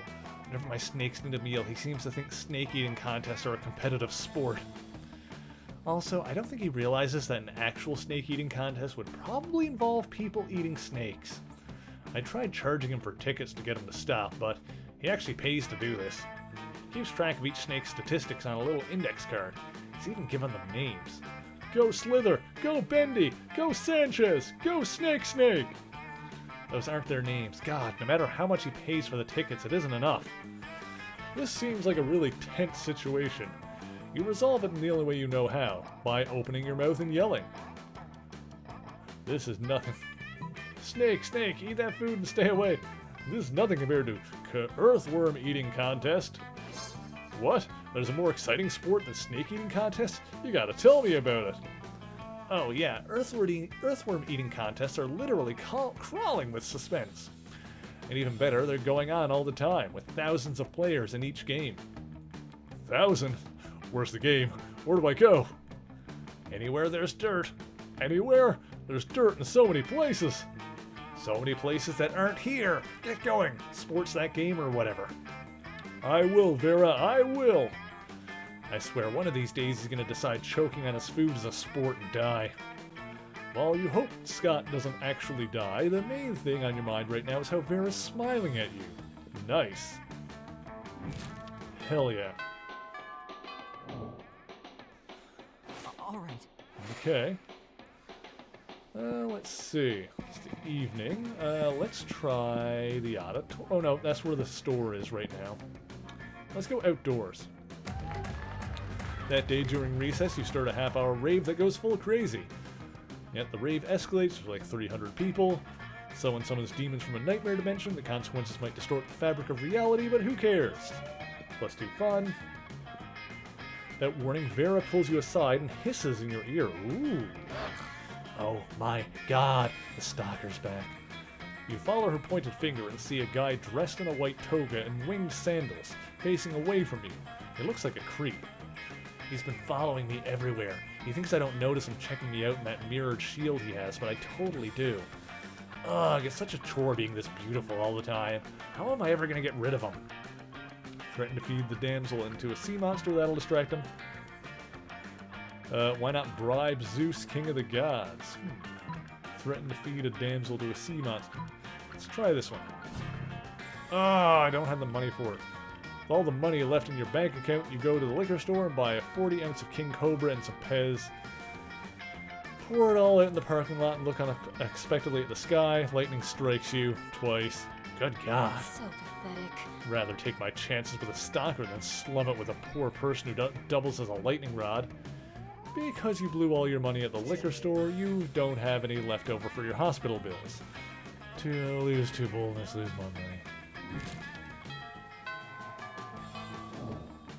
Dang it. All right. Okay. Let's see. My boldness is super low. Let's go to class, I guess. Let's see. Yeah, we get some more smarts from that. See Vera cackling to herself in the hallway, which is whatever, but you might as well find out why. Hey Silver, how's it going? Just practicing my prom queen acceptance speech in my mind. It's not like the title bears any meaning whatsoever, of course. I really do consider the whole thing way beneath me. Hope we're having a good Valentine's Day. However, considering how much meaning other girls put on it, I can't risk some uppity bitch thinking she's better than I am. Plus, it's not bad branding either. I could see using a victory to start a line of successful prom queen accessories guaranteed to get you the win. Perfect prom shoes, the right makeup, fancy knives to take out your opponents. Speaking of which, I assume this goes without saying, but I'm not leaving anything to chance. I'll be doing a blood ritual to assure my win. I still haven't found the exact details yet, but I'm optimistic that at least one of the items will be found in the shop. The only question is, where exactly can I find the details for the proper blood ritual? I want to ask the coven, they're witches. Ooh, good call. Search the internet. That's literally what it's there for. No, ask the coven. Oh. What do you mean? What do you mean? I knew those basic bitches would come in handy one day. Actually, I really didn't. I always thought they were pretty useless. Never mad to be proven wrong when it serves me. Come on! Using the skills you gained during the extra credit summoning seminar, you call forth the coven. What is it now? Is there some emergency in the world in the world in need of saving? Of course not. The world is the worst. Why would I ever want to save it? No, I just want to be prom queen, and I need some blood magic to guarantee my victory. I figured you three could do something productive for once. Under no circumstances will be revealing any magical secrets to help a petty little brat become prom queen. I genuinely cannot think of a more frivolous use of blood magic than this egotistical little side quest. Every time I think of the students of this school could not be any more ludicrous. Yeah, when I need your opinion, I'll ask for it. You're the one who called us here. Yeah, and a lot of help you've been. Now get out of my sight before I use my slight to turn you to stone. Ugh. Vera turns to your sorry ass. Hi, that includes you, useless. I'll find the ingredients myself, thanks for nothing. Yeah, useless. Oh my god, this is going horribly. All right. I'm just gonna... Hey, Liam. Just not gonna deal with Vera anymore. Liam and Polly aren't alone at their table. They're being flanked by two beefy hobgoblins in school security uniforms. What do these two have, bodyguards now?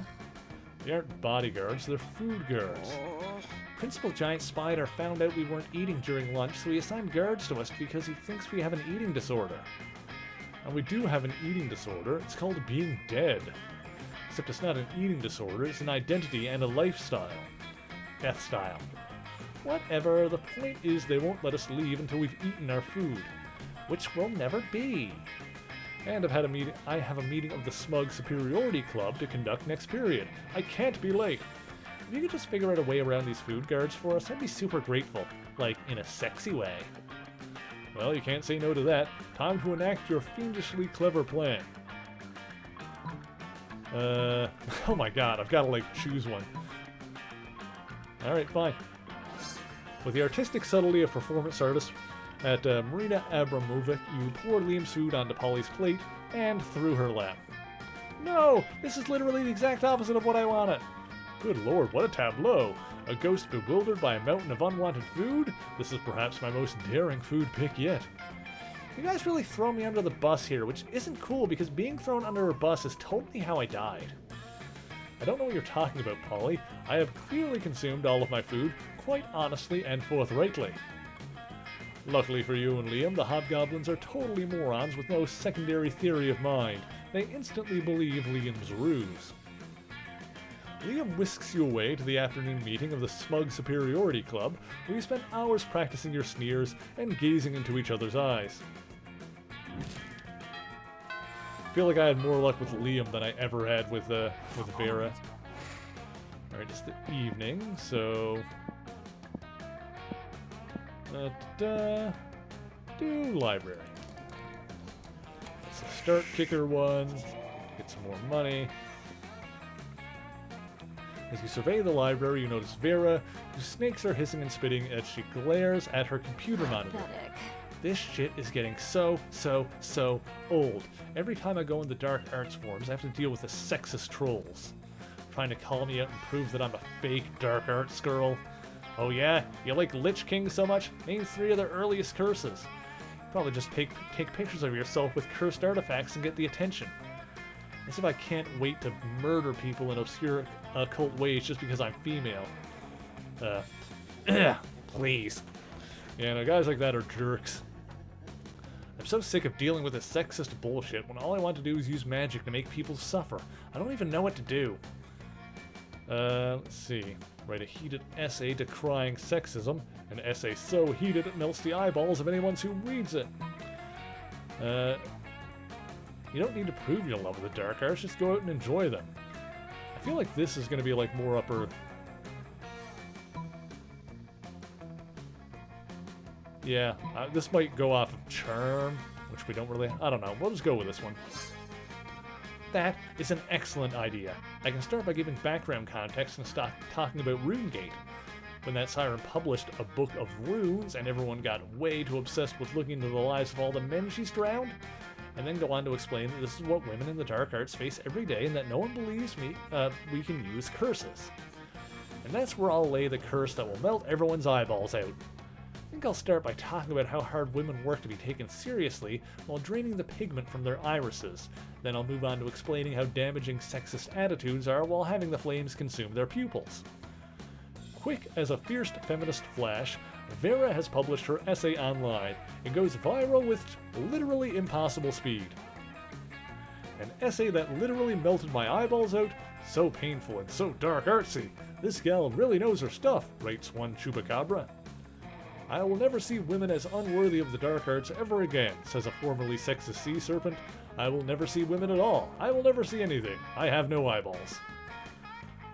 Whoa! Writes a lich because he's blind now and can't see the keyboard, which you assume means I may have lost my vision, but I gained a new perspective. Wow, I had no idea how many minds I could change just with my writing.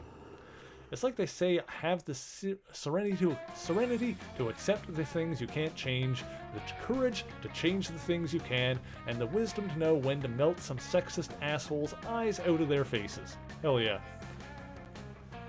Look, Buzz Feasting on Brains published an article about the 10 most savage points in my essay, and how to make your cornea stop melting down your face. Let's read it together. The friends who melt people's eyeballs together go to prom together? That's a saying, right? Whatever. +2 boldness and +1 fun are yours. Yeah, I don't know if this is gonna... This run is probably not gonna work out with me taking anyone to prom. I'll probably just go by myself at the end. If I didn't get Liam in the last one, I'm definitely not getting anyone in this one. Let's go to the gym. That day, an epic dodgeball match takes place. Everything seems lost, but you deliver an inspirational speech that fuels your team's spirit, leading to a spectacular comeback. I need some water.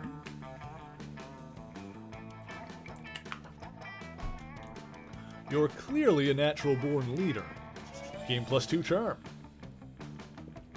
See Vera looking at her phone. She's obviously pissed, so you decide to go talk to her. Ugh, not another dick pic. I mean, I know that's what you've got to expect when you look as stunning as I do all the time, but still, not fond of dick pics. Not at all.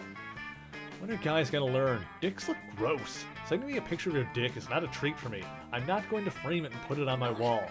I'm going to put it in a folder called Sad Losers and then delete the folder, and then I'll probably set the phone on fire just in case. Hey, you're pretty unpleasant, right? Help me figure out a way to help me figure out what to say to this guy so he'll stop trying to make me look at his wiener. Go for the burn. Does your phone have a zoom function? That's pretty good. Destroy his life, Photoshop all the pics onto a silly looking monster, make the star...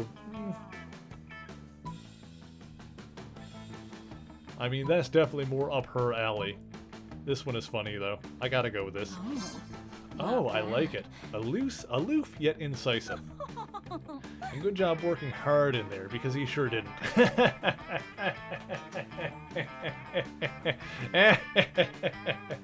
Okay, Vera, you got me with that one. Seriously, what kind of guy sends a picture of his soft penis to a girl? Like, hey baby, this is how you make me feel. Flaccid. Mediocre. I guess the same kind of guy who sends a picture of his penis to a girl at all. Nice. Bring a firefighter because you're the master of burns. Game +2 smarts and +1 charm.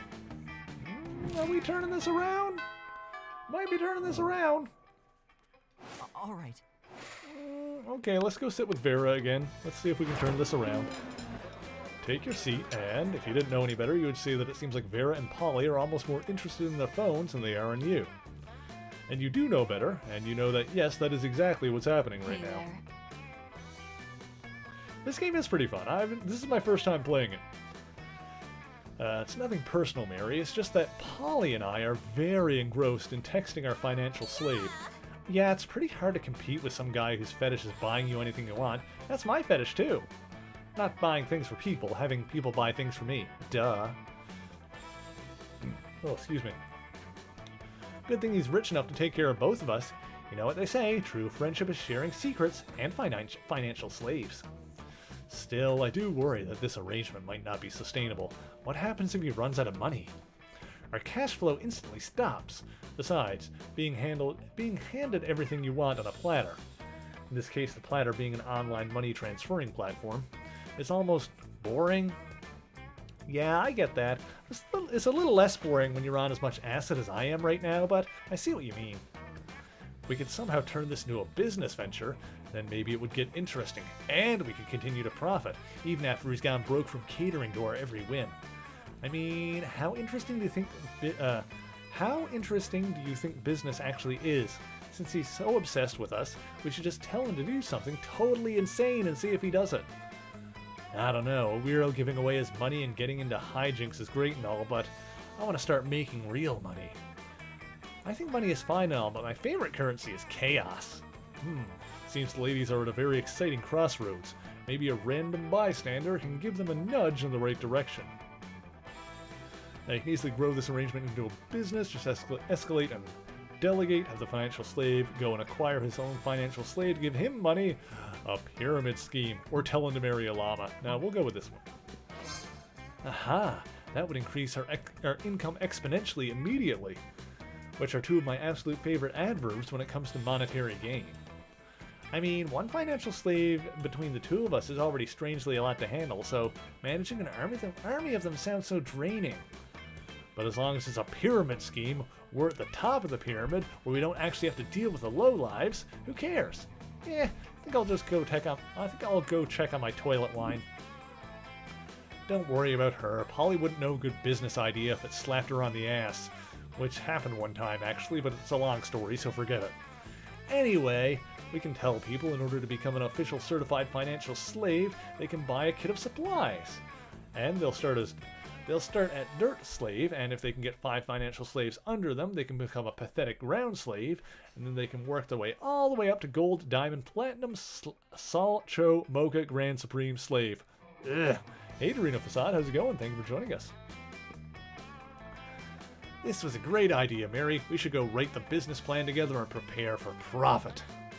Did Vera just say she wants to profit with you? Holy shit, Vera's sharing her cash. Vera sharing her cash flow is like third base for her. Awesome. Okay, we might be turning this around a little bit. All right, well, let's try that. Let's go all in on Vera and see how we go. Let's see. Let's go to the bathroom. Skip class and hang out in the bathrooms because you respect no authority. Some people just want to watch the world burn. We live in a society. By skipping class and hanging out in the bathrooms, give 0 shits and more boldness. That's good because our boldness was low. As you try to walk down the hallway to beat a level of Bone Crush on your phone, you run smack into Vera, also engrossed in her phone. Sure, feel free to read over my shoulder. You wouldn't understand the charts anyway. Miranda's been mouthing off about a princess again, as if that's so amazing. Pathetic. She's a princess underwater. You know what's underwater? Sea slugs and fish shit. You know what's not underwater? This school. Why should birthright matter when there's so many other factors that determine a person's worth? Their beauty, their cruelty, their business sense. And using all of these factors, I have divided the school into cools and uncools. Now I just need to find a way to reinforce the superiority of the cools over the uncools. Let's see. Uncool students should have to carry cool students from class to class on chassis. Riding squid should be thrown in at unschool students to remind them how uncool they are. Let's go with this one. Not bad. Yes. I do worry about my shoes getting scuffed up getting from class to class. These cockatrice scale pumps cost $2,000. What am I supposed to do? Walk in them? Of course, the uncool student should pay for the chassis? Out of pocket? I don't know what that word is. I'm sorry. Maybe I'll go into the chase business, exploit my fellow students, advance the cools, and turn a profit. Okay. A few days later, you see Vera being carried from Apparitions 3 to AP Fearmongering on a beautiful, shredded, studded couch. Blech. You notice there's a tag that says Oberlin Upholstery, and Vera's counting her money. Sweet! You gain 2 money and as a royalty for your idea and +1 smirts. Nice, nice.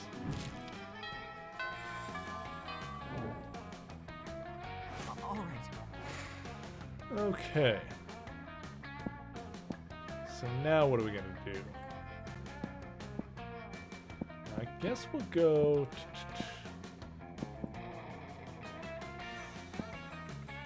Well, let's go to class. Bit bitter, but in a cool way, treats you like an adult, and the two of you discuss life and stuff in a very snarky way with the teacher there. Look at you, excelling at a cliched movie tropes. Gain +2 smarts, +1 valuable life insight that will help you face the difficulties of being young. Afterwards, you discover you've been poisoned and only Vera has the antidote. She does this all the time. It's how she invites you to hang out. Hey There you are. Thank you so much for coming. I'm embarking on a new criminal enterprise and I need a consigliere. Blech. This game is throwing words at me. The idea is simple, yet brilliant. Think Uber, but for killing people. Hang on, I need more water.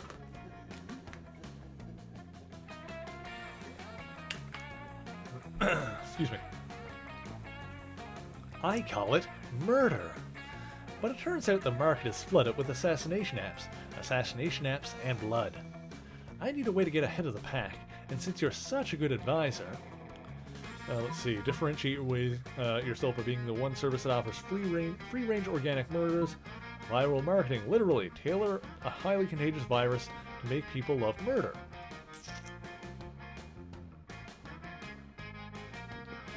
There we go. You can do that? Great! You can use my private chemical weapons laboratory. And so, this is working better than I ever could have imagined. Demand for murder has gone through the roof since you released that virus. Sure, the side effects include vomiting, bloody tears, male lactation, cobra feet, time dilation, rigor mortis, rectal teeth, renegade spleen, microaggression, sudden tattoos, hair trauma, liquefaction, and coughing. But it's well worth it for the profits I'm raking in. Plus, I'm making a literal killing selling people the antidote for all those side effects. It's not actually an antidote, though. It's actually just heroin. Yeah, same difference. Did you know they used to give heroin to babies as a cough suppressant? Yeah, the real world is exactly as amoral as this video game. But whatever, you gain +2 creativity and +1 money. Nice, nice. Alright, alright. All right. Well, let's keep on this Vera train for now. We'll see how it goes. Who's that? I don't think I've seen that person. We gotta stay on the Vera thing anyway. Arrive at your chosen table to find Miranda folding napkins at Vera. Do you want to know what this one is for, Vera? No. I'll take that as a yes. The rose-shaped napkin fold for birthdays between the ages of 16 and 22. Miranda's hands move fast as lightning, turning the rose into a gorgeous white swan. By contrast, this swan folding is for first weddings, third weddings, and swan giveaways. As a fashion enthusiast, I have never been so bored by a piece of fabric. Oh, and this black swan folding is for weddings where you plan to brutally murder all the guests. Not very popular, the black swan folding. Okay, that's sorta cool, but I'm still aggressively uninterested. You happen to have some napkin folding skills yourself, maybe you can spice up this interaction. You decide to show off your most impressive napkin fold. You fold the napkin so it creates a self-aware napkin that's sole purpose is to fold more napkins. The writhing snake fold is when it's time to leave Vera alone to stop explaining the napkin folds. Sorry, that sounds like the one to do. Well, that's quite a specific fold. Under what circumstances would one use... Oh, I see. Damn right, you see. And notice how my whole head is covered up in writhing snakes? So basically just assume that don't talk to Vera about napkins time is all the time. It's a year-round festival. People the world over celebrate it by not folding napkins at me. Well, it's a very elaborate napkin fold, isn't it? You explained that what your fold lacks in complexity, it makes up for with the 12 ounces of cobra venom it can spit at will. Right, well, I see we subscribe to different schools of napkinry. I'll leave you two to it then. Your reward for running Miranda off is a one-on-one lunch with Vera. You've never felt so alive. Excellent.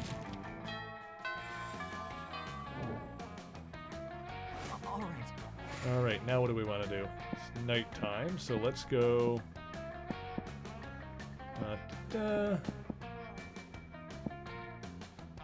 My smarts are getting pretty high, which is good.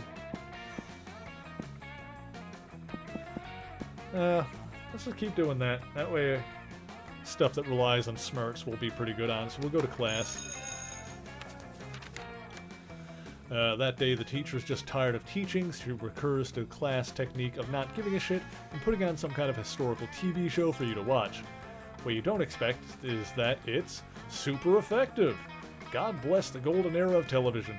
The TV show is compelling thanks to the ridiculous amount of nudity and bloodshed. But at the same time, you actually learn a lot about history. Gain +2 smarts. Okay. Between class periods, you discover a severed horse head in your locker. It has a note in its mouth, telling you to meet Vera ASAP. I'm so glad you've come. I have another crime problem which would benefit from your insight. Thanks to your input, murder has cornered the market in app-based assassinations. And yet, the other crime lords don't take me seriously. Just because I'm not a 40-year-old man with a scary scar, those sexist morons think this is just a phase for me. Since when did having a killer body and flawless skin disqualify a girl from a life of crime? It's disgusting. How can I show these chauvinist goons what crime really means to me? Come on, think of something. You're my most trusted advisor. Oh, yeah, I feel like we're doing well at this point. Quit crime. Oh, write a song about it. Oh, this would need creativity.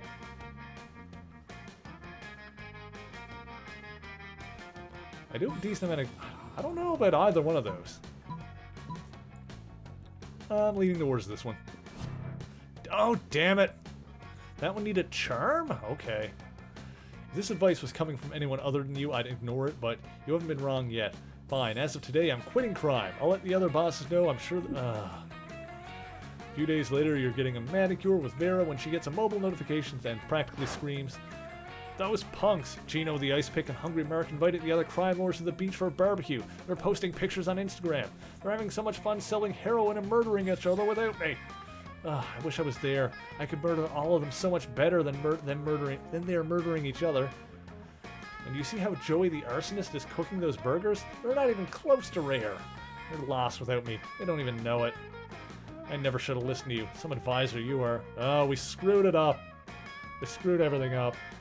Vera doesn't leave any more horse heads in your locker. You'd think that was a good thing, but it's symbolic of a loss of trust between you.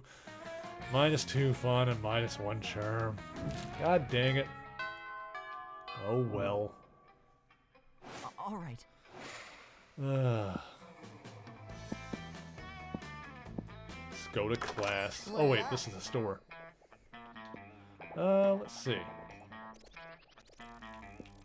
What do we have here?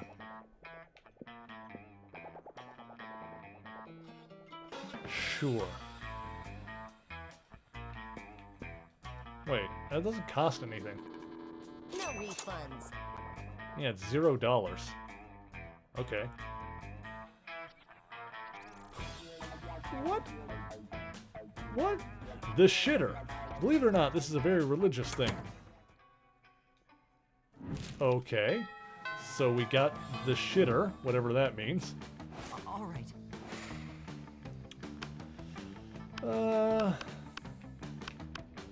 Let's just sit down next to the cat girl. Give me your money. Oh, no, this is just for the store. Alright, well, what else do we have here?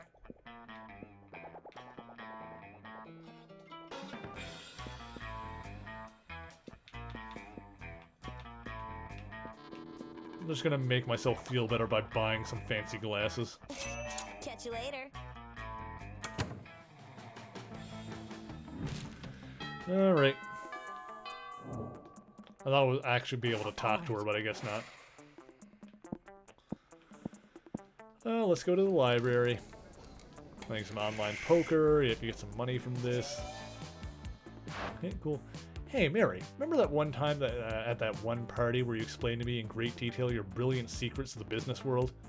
Holy shit, you do not, and that doesn't sound like your area of expertise. You must have been pretty drunk. But it's Vera, so you smile and nod. Well, I will be attending a very fancy and important business event tonight, full of powerful people by exclusive invitation. And by exclusive invitation, I mean I'm going to use my Gorgon powers to turn them, to turn the concierge into stone and then sneak in. I'd love to see you put other people's money where your mouth is if you're not doing anything tonight. You are planning on reorganizing your collection of very rare mint condition Pokemon cards. Popular trading card game based on the even more popular video game Pocket Humans. Each card depicts a human being with a specific job and bio. But that can wait, so when the time rolls around for the fancy business dinner, you shove them in your pocket and roll out. Mary, over here.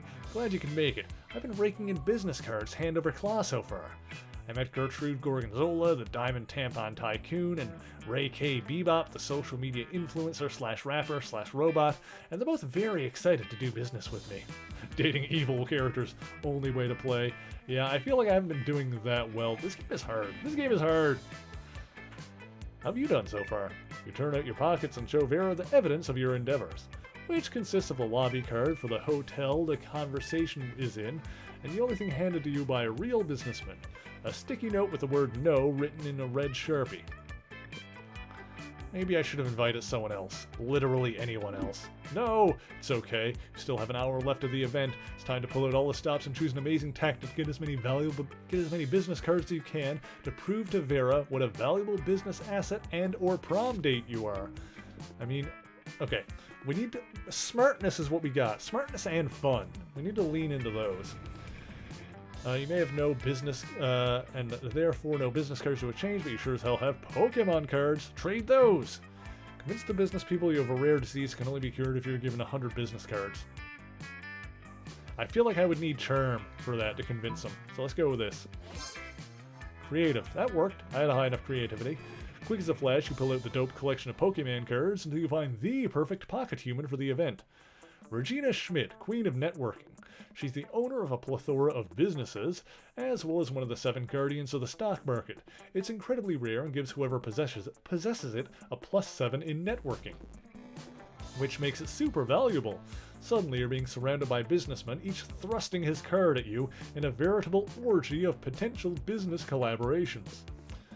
Within minutes you have so many business cards that you would need to be a tentacled monster in order to hold all of them. Damn, Mary, you really know how to clean up, don't you? I think you have a business card from just about everyone here.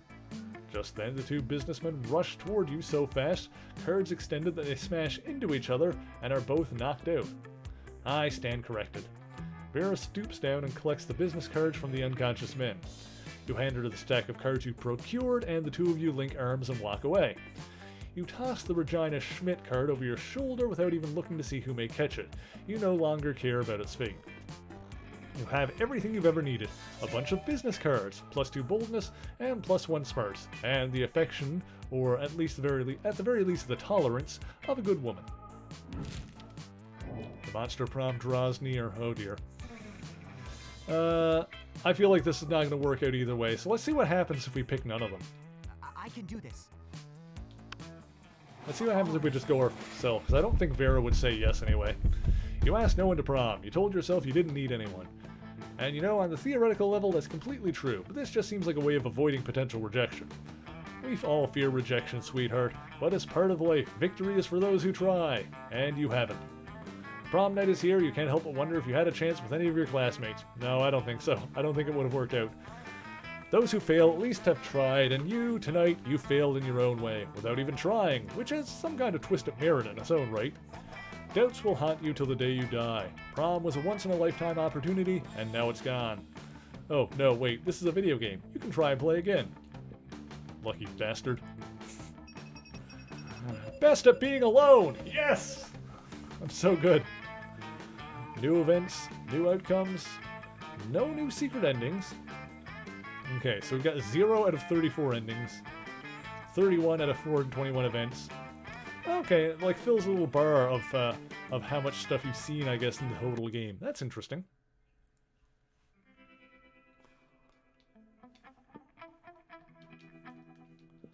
Yep.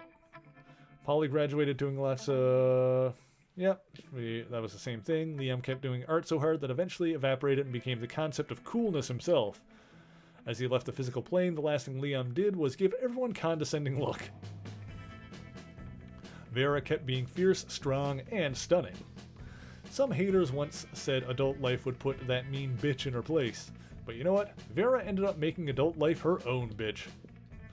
For those 6 weeks, the Monster Prom seemed larger than life, and then it was gone, just like that. The battle for Monster Prom might have ended then, but there were plenty of battles left in that war called youth. But once again, we were young and unafraid, and we were ready to start. Alright, well, that's another run. Unlocked 6 new images in the gallery. Alright, let's see what we got there. Let's have a look at the gallery. Huh. These are the different endings here. Oops, I went back. Oh, well, it's fine. Yes, we'll do another run. Do I want to try the DLC stuff, I guess? I guess we should do that. So we just did 2 different runs in, like, the regular mode. I guess this one probably just adds more stuff to it. We'll find out. We'll do that next, but first it's about time for the marble race, so we're going to do that first. I also need to grab some more water for myself. So we're going to go to a quick intermission, but in the meantime, if you guys want to enter the marble race, all you got to do is put !play into the chat, just like that, and when we come back from the break, we'll drop the balls and see who's going to get the points this time around. So we will be right back. To his healing factor, his mind did not, and his memories were fragmented and destroyed. This, of course, was an intentional part of the plan to transform Logan into a mindless weapon. However, the professor was apparently unaware of Wolverine's claws, and was shocked to see them emerge, also coated in adamantium. This, of course, was treated as an unexpected boon as they used their machines to test and control their new weapon. But while Logan's memories were almost completely wiped away, he still retained some semblance of humanity.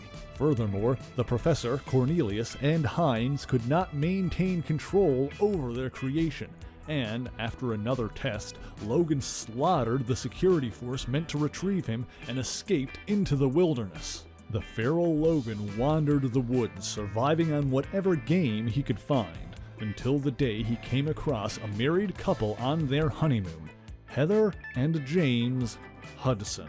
Logan attacked and James opened fire, only to be knocked down. However, Heather picked up the gun and shot the wild man in the back. Logan, of course, survived the bullet, but his healing factor had been severely overtaxed and weakened by Experiment X.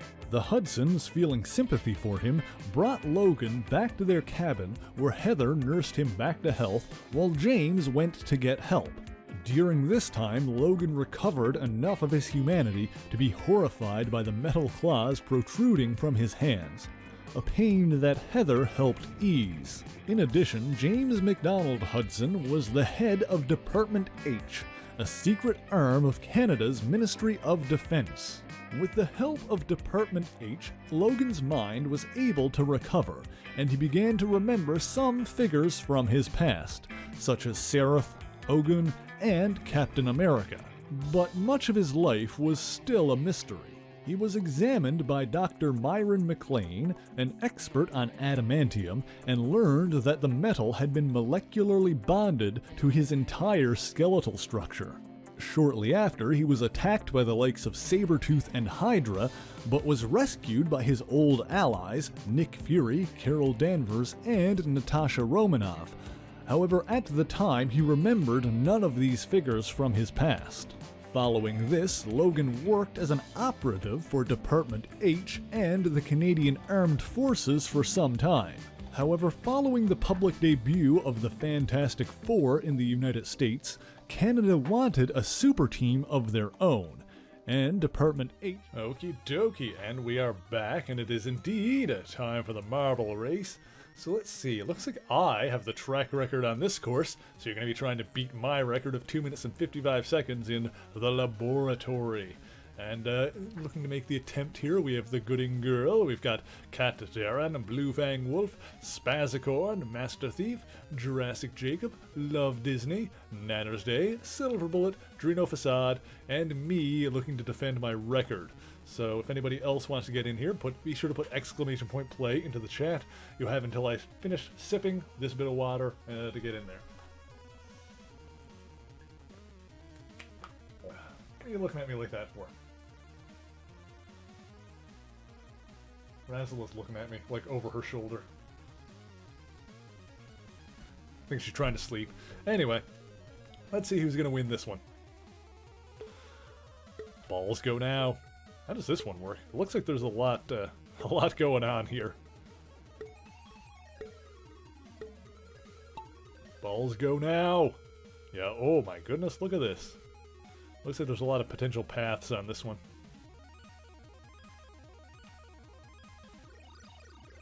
There we go. Let's just follow someone here first off. There we go. Oh, okay, I see how this goes. Look at all the tubes! There's so many tubes. Who's going to D-tube first? Looks like Jacob and Nanners are going for it. They're trying to get out of those tubes. Let's see. There's Jacob. There's my ghost. Jacob is ahead of the ghost. Just finished the game, so I have your full attention. Excellent. There goes Jacob. Whoop! Oh, but there's my ghost. I'm gonna maintain my record, I swear to Gord. Jacob wants it, though. Jacob's going for it. Jacob's in the Jurassic Park mobile. Which is a cool profile picture, actually. Oh no, Jacob, I'm sorry, goodbye. Oh, that sucks. Dropped right out of it. Dropped right down there, didn't he? Master Thief is going for it, though. Master Thief wants the points. Alright, here we go. We got a little, I was gonna say plinko, but it's not really plinko. More like a bingo ball kind of thing. Yeah, this is where people could, like, really get separated in here. That's all good, Cat. Speaking of which, you are now in the lead. Cat Darren is going for victory. All you need to do is, like, get past these slappy paddles where they're getting smacked around. Everyone else is going for it. There, oh, the slappy paddles are slapping. Oh my god, it slapped you right back in there. But, oh, Master Thief is getting in the lead. Oh, Master Thief and Cat are going for it. Kenna's running ahead as well. There's me. Haha! Oh my god, I jumped over him. I jumped over you guys. But then Cat is pulling ahead. Cat snooching that victory with Master Thief coming in second place. But who's getting the third place point? It doesn't count if I get it, obviously. Alright, who's getting through the slappy paddle? Oh, it looks like Nanners, Tony, and Sammy are all going for it. Who's going to get in there first? Is it Nanners? It appears to be. Nanners getting that third place victory. And there comes me. And is everyone else going to be able to survive? Oh, wow. My record on this course was apparently not that good. Everybody beat my record. So, Cat Darren, that gives you the victory, it gives you the point, and it gives you the new channel record for that course. Now, let's see. So, that gives you 3 points to add to your monthly total, putting you on the board with 3 points for the month. We have Master Thief in second place, getting 2 points. Let's see. Do I have you on my thing here? I do. That also puts you on the board there with 2 points. And Nanners in third, getting a single point in here. Let's see. That brings Nanners' total for the month up to 4 points. Excellent, excellent. Thank you so much to everybody who entered. Hello, Blue. Fang Wolf, thank you for joining me as well. All right, so we are going to get back into the game here now. Yep, we're going to switch back over to the Monster Prom. All right, so we took a couple of runs at Classic. Got introduced to some of the characters and stuff. And now that we're past the halftime show, we'll see what the second term DLC is like. I think this might just be like an updated version. I don't know. We'll see. Full game. Yep, same deal. Still around 60 minutes. So yeah, we'll do one of these. Ah, spooky high school, the sweetest years of our lives. Yep, this is the same so far. Back then, we were young and unafraid. Sometimes reckless, sometimes brilliant, sometimes just stupid, but always willing to live life to the fullest. Also, I apologize if I, like, need to stop doing, like, distinct voices for the characters, because after talking for a while, my voice starts to get a little bit sore, so it gets difficult for me to do, like, different voices, especially, like, gravelly or, like, different pitched ones, so the further we get into the stream, the more everybody is probably just gonna sound like me. We were on a wild journey to discover who we really were. Yep, so I'll just keep using myself here.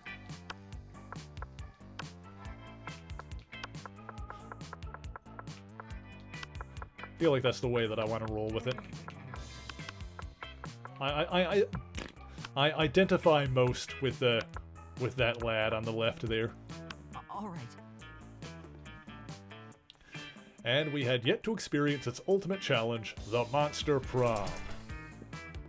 I remember it clearly. 6 weeks were left, and as we fantasized about our dream prom dates, we were all scrambling to catch the attention of one of our 8 most charismatic classmates. Scott Howell, 21, a werewolf athlete who's compensated for his rather small brain with a stupidly huge heart. Miranda Vanderbilt, 19, sweet mermaid princess who was as cute as she was genocidal. Polly Geist, 22, a party ghost with an insatiable hunger for all the wrong things. Damien LeVay, 21, a fearless demon with a taste for destruction and a love of fire. Liam de Lioncourt, 400 and something, a hipster vampire whose standoffish demeanor hid the fact that he was a truly lovable dork. Zoe, forever. Oh, is she like what? Okay, she's one of the new ones. An eldritch cutie who went from endless deity of the dark realms to ultimate fangirl. Ooh, I like her. Calculester Hewlett-Packard version 1.0. A library computer who has become a sentient robot ready to experience life to the fullest. Okay. And Vera Oberlin, a mean, self-made Gorgon with a merciless sense of business. It was clear it had to be one of them, but who? We only had 6 weeks to choose our prom date, and even more daunting, we only had 6 weeks to woo them and conquer their heart. But as I already said, we were young and unafraid, and we were ready to start. Okay. Welcome to Monster Prom's stupidest pop quiz ever. Okay, so this is the same as before. Okay, so it's your chance to fix global warming. Go ahead. Let's see. We had this one before. I'll stick with the same stats. Sure. Same answers. Build a 100-foot statue commemorating the event. Yeah, what one did we go with this? The TV one. Creative. Killer accessory. Fabulous purse made from the skin of your enemy, fancy brass knuckles, Logitech G50, shiny armor, coolness itself, a necklace with your own name in case you forget. Let's go with the speakers. The world will end tomorrow, what will you do today? Nobody ends the world with me, I'll end the world today. Always party as if there were no tomorrow, so who cares? 100 push-ups, Netflix and chill. Finish my novel. I always tell you the world is ending. I profit from other people's hysteria. Netflix and chill. There we go.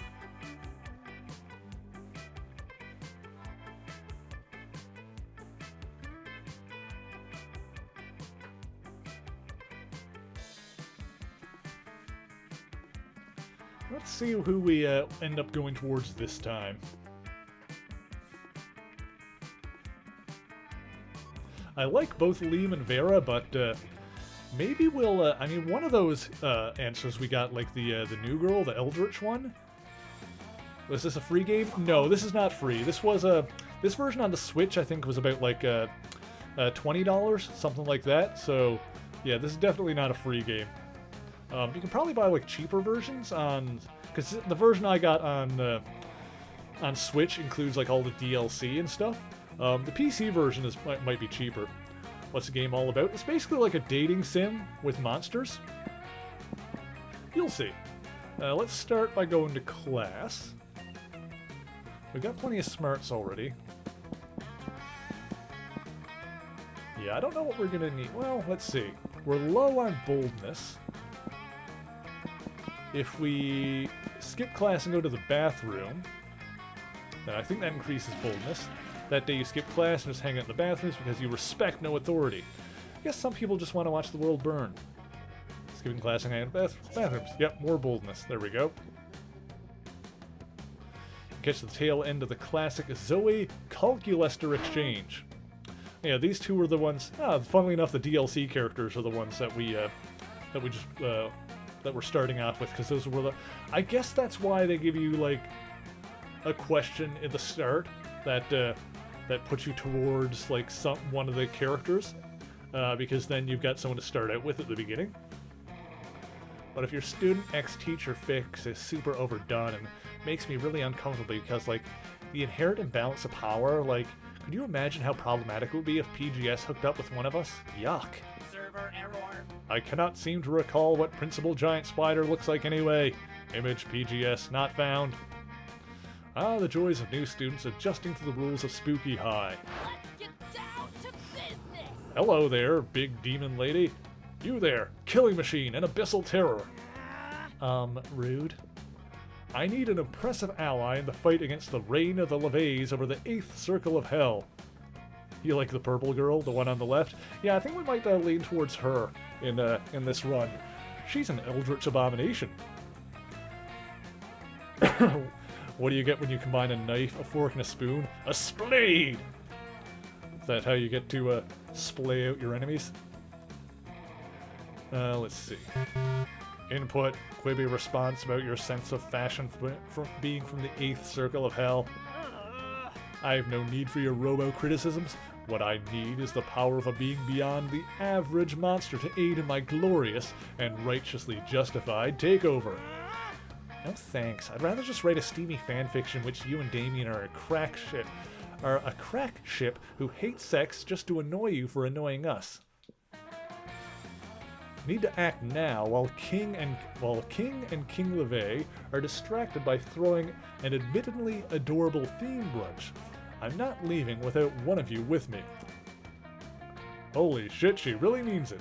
Time to help one of your classmates out. I guess you better decide who you don't like. School is full of tough choices.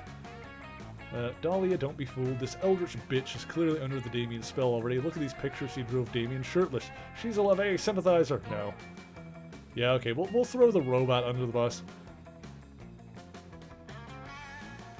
No, calling this robot a killing machine is inaccurate. A real killing machine would be a tank, and he's not a tank, so he's worthless. Go look for a tank.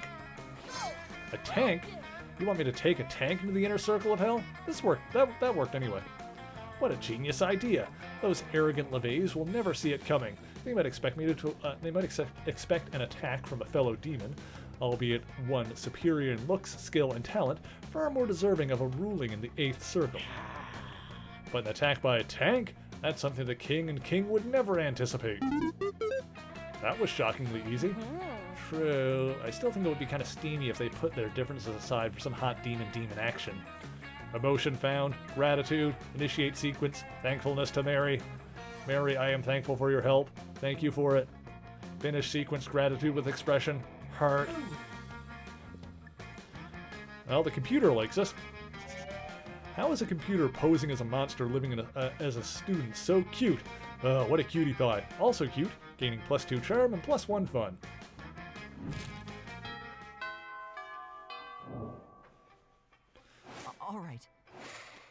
Alright, looks like the computer and the Eldritch Girl are sitting by themselves here. Well, sitting by themselves together. You sit down with Zoe and Calculester. Alright, I gotta remember their new names here. Zoe is easy enough, and then Calculester. Zoe seems to have brought some fresh sanity today. That is, she has a screaming man strapped to the table and is currently siphoning his sanity out through his eye sockets.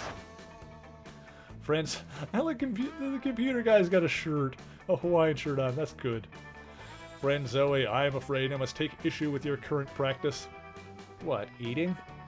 Eating in a manner which causes human to repeatedly scream, "Kill me," while voiding his bowels and bladder. It does not seem Are nice. you for real? Look, I was born this way, okay? Well, not so much born, as ripped from the fabric of reality itself and animated with equal parts raw malice and the concept of despair. But still, don't judge me. I do not possess the necessary firmware to judge you, Zoe. I do, however, wish that you would find another way to attain sustenance. You can't stand to see these two at odds. Maybe you could convince Zoe to change her ways, or convince Calculester that they don't need changing. When you eat this vegan brownie instead, it's probably way tastier than that guy's sanity. Sanity isn't even like one of the top 5 worst things that Zoe could be devouring from this dude. Okay. Status, skeptical. Please list 5 things worse to devour from this man than his sanity. Oh, that's easy. Deep-seated insecurities is one. Poop is another. The crippling fear of death is present in all mortals. Pee. And worst of all, opinions. Hey, buddy. Are his opinions really that bad? Well, he's a prominent user on Reddit. Understood. Analysis complete. Sanity is an acceptable food substitute compared to several things that are worse. Oh, Cat says it's treat time. I kind of figured someone would say that. You want a treat, Zant? Razzle wants one. She got up as soon as the bag shook. Here you go, buddy. This one's from Cat. There you go, Razzle. Good girl. Thank you for redeeming the treat time, Cat.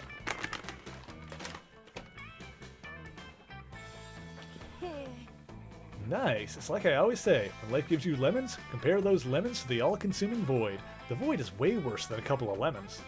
You couldn't agree more. Mostly because you're interested in smooching Zoe, but still. Alright, we're on the Zoe path. All right. Okay, so where are we gonna go now? We could use some more boldness. I feel like... I don't know.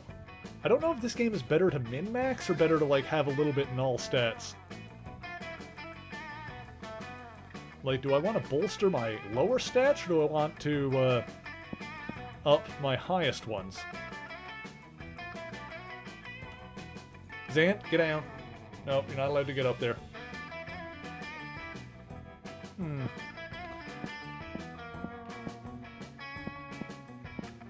Well, let's go to the bathroom, get some more boldness, I think.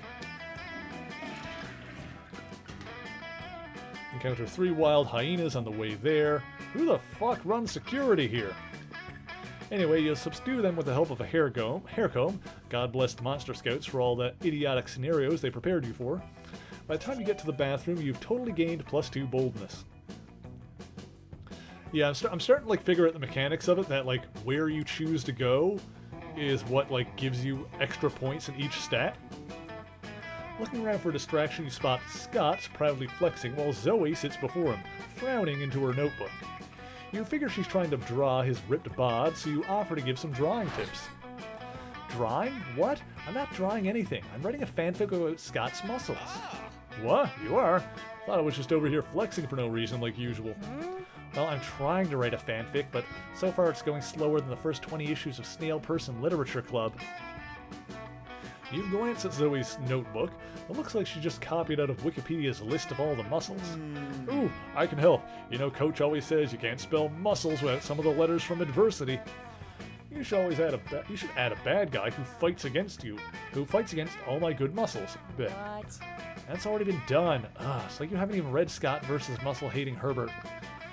That's exactly my problem. That nobody reads your fanfics? What? No, my problem is that I need to put an original spin on this fic. My mind's more blank than the minds of all those cultists whose thoughts I used to devour. Well, have you thought about adding a bad guy who fights against all my good muscles? This conversation is clearly going nowhere without your help. Quick, fix Zoe's fic. Scott's right. The story needs an antagonist. Nah. Many muscle stories have been told, but how many have been told from the perspective of the muscles? O-M. From the perspective of the muscles? Did someone say muscles? This is more revolutionary than my spooky high treason French Revolution. You. Starring Polly as the hard-partying ghost of Marie Antoinette. Which tag is better? Bisex X Trapezius or Bipesius? Does Vastus Lateralis X Vastus Medialis, oh my god, game, please, count as self-cessed? OMG, I can even merge this with my spooky ICU Grey's Anatomy mashup AU. I repeat, did somebody say muscles? Zoe is excited to reply. She's already busy writing the story of an idealistic young pectoralis major who falls for the world-weary gluteus maximus. You gain +2 fun and +1 charm. Hell yeah. Maybe this is what I should do. Okay, this is what I'm going to try and do this run, is All right. up my lowest stat so that... Because the thing is, like, to like pick each of the options, I think you need to have a certain number of... like certain options in order to go with, you need to have a certain amount in each, in whatever stat that's relying on, but you don't know which one it is. Anyway, we're gonna go to the library and try and make some money. Oh, actually, okay, the cat lady is there, so that's where the store is now. So I can't do that. Creativity. Which one is creativity? I'm not sure. That's boldness. Class is smarts. Outdoors, I don't know. I think outdoors is fun. Let's see which one auditorium is. I don't actually know which one this does. That day, while rehearsing for the class play, it's as though the muses themselves have descended to give you a figurative blowjob. Your performance is intense and inspiring. It will be remembered for generations, which is pretty rad by high school play standards. Gain +2 creativity. Okay. Meanwhile, okay, so yeah, the auditorium is creativity. Okay, good to know. Meanwhile, Zoe seems to have trapped Polly in some sort of eldritch binding circle. This should be good. Tell me! Girl, where is your chill? I've already told you like 1,000,000 times how I died. Yeah, but each time you told me something different. Tried to fuck a toaster, suffocated by a good booty, gun salad, I've heard them all. Well, what's the truth, Polly? Huh? Hey! It's none of your business. No, but it's my hobby, and hobbies matter, Polly. Plus, the fans have a right to know. Fans have a right to leave me the hell alone. Secrets are sexy. If secrets are so sexy, then how come God invented Wikipedia? What? You're a god. You know that's not true. Now let me out of this binding circle. I've got haunted math next period. Sure, I'll let you out if you tell me how you really died. Polly gives you a pleading look. Zoe gives you an excited look. As usual, it's up to you to figure out who to help. Hey, Polly's right. Secrets are sexy. I'll prove it with my new esophagus AU. Okay. Zoe deserves to know the truth. If you tell it to her, Polly, I will give you a huge bag of cocaine. I don't know if this, like, I feel like this is going to require money, which I don't have, but I think worst case scenario is that I make Polly mad. Lame. Yeah. Oh, come on. You think this is the first time someone's offered me a mountain of cocaine in exchange for secrets? Give me a taste. Let me know if you're legit. You've got no choice. You open your bag of cocaine. Ah, it's crickets. Just a bag of crickets you painted white. Why did you think this was fool me? I do drugs all the time. Crickets are everywhere. This is unacceptable. Using her reality-bending powers, Zoe takes over the minds of the crickets and transforms them into shambling humanoid cricket pile. It forcibly ejects you from the building. Smooth move, cricket hole. You lose -2 smarts and -1 charm. Okay. Interesting on this one. So, because I didn't have enough money to do it right, I lost some stats, but because I took Zoe's side, she still likes me more from that one. So, that was a bit of a trade-off. Like, maybe with the other one, I would have had enough stats to side with Polly, but then I wouldn't have gotten, like, the love boost from Zoe. So, interesting. Dang it, I wanted to go to the library to make some more money before, but they both seem annoyed. Yeah, but, like, the little thing came up, like, that's, like, the heart next to Zoe, so maybe it wasn't a big boost. Like, maybe it would have been better if I, like, pulled it off better? I don't know. Well, either way, we'll still sit down with Zoe. We're gonna keep on this route. You sit down with Zoe and Miranda. Miranda's paying no attention to her eating serfs, and Zoe is paying too much attention to them. Disgusting! What are you doing, Zoe? Don't you know how rude it is to ogle another woman's eating serfs? I'm not ogling, I'm researching for my fanfic. My dear, when it's about royalty, it's called, when it's about royalty, it's not called fanfic, it's called propaganda. What? Oh, I'm not writing about you right now. I'm writing about your eating serfs. About your eating serfs. Oh, excuse me. What? Yeah, it's gonna be great. I'm gonna really dive into their inner lives, their hopes, dreams, desires. Oh, don't be silly. Serfs don't have any of those things. Do they, serfs? The eating serf's eyes dart between Miranda and Zoe, terrified. Should they speak, or just shut up and eat? You're right, Miranda. The serfs don't have thoughts and feelings, only the really expensive or rare ones do.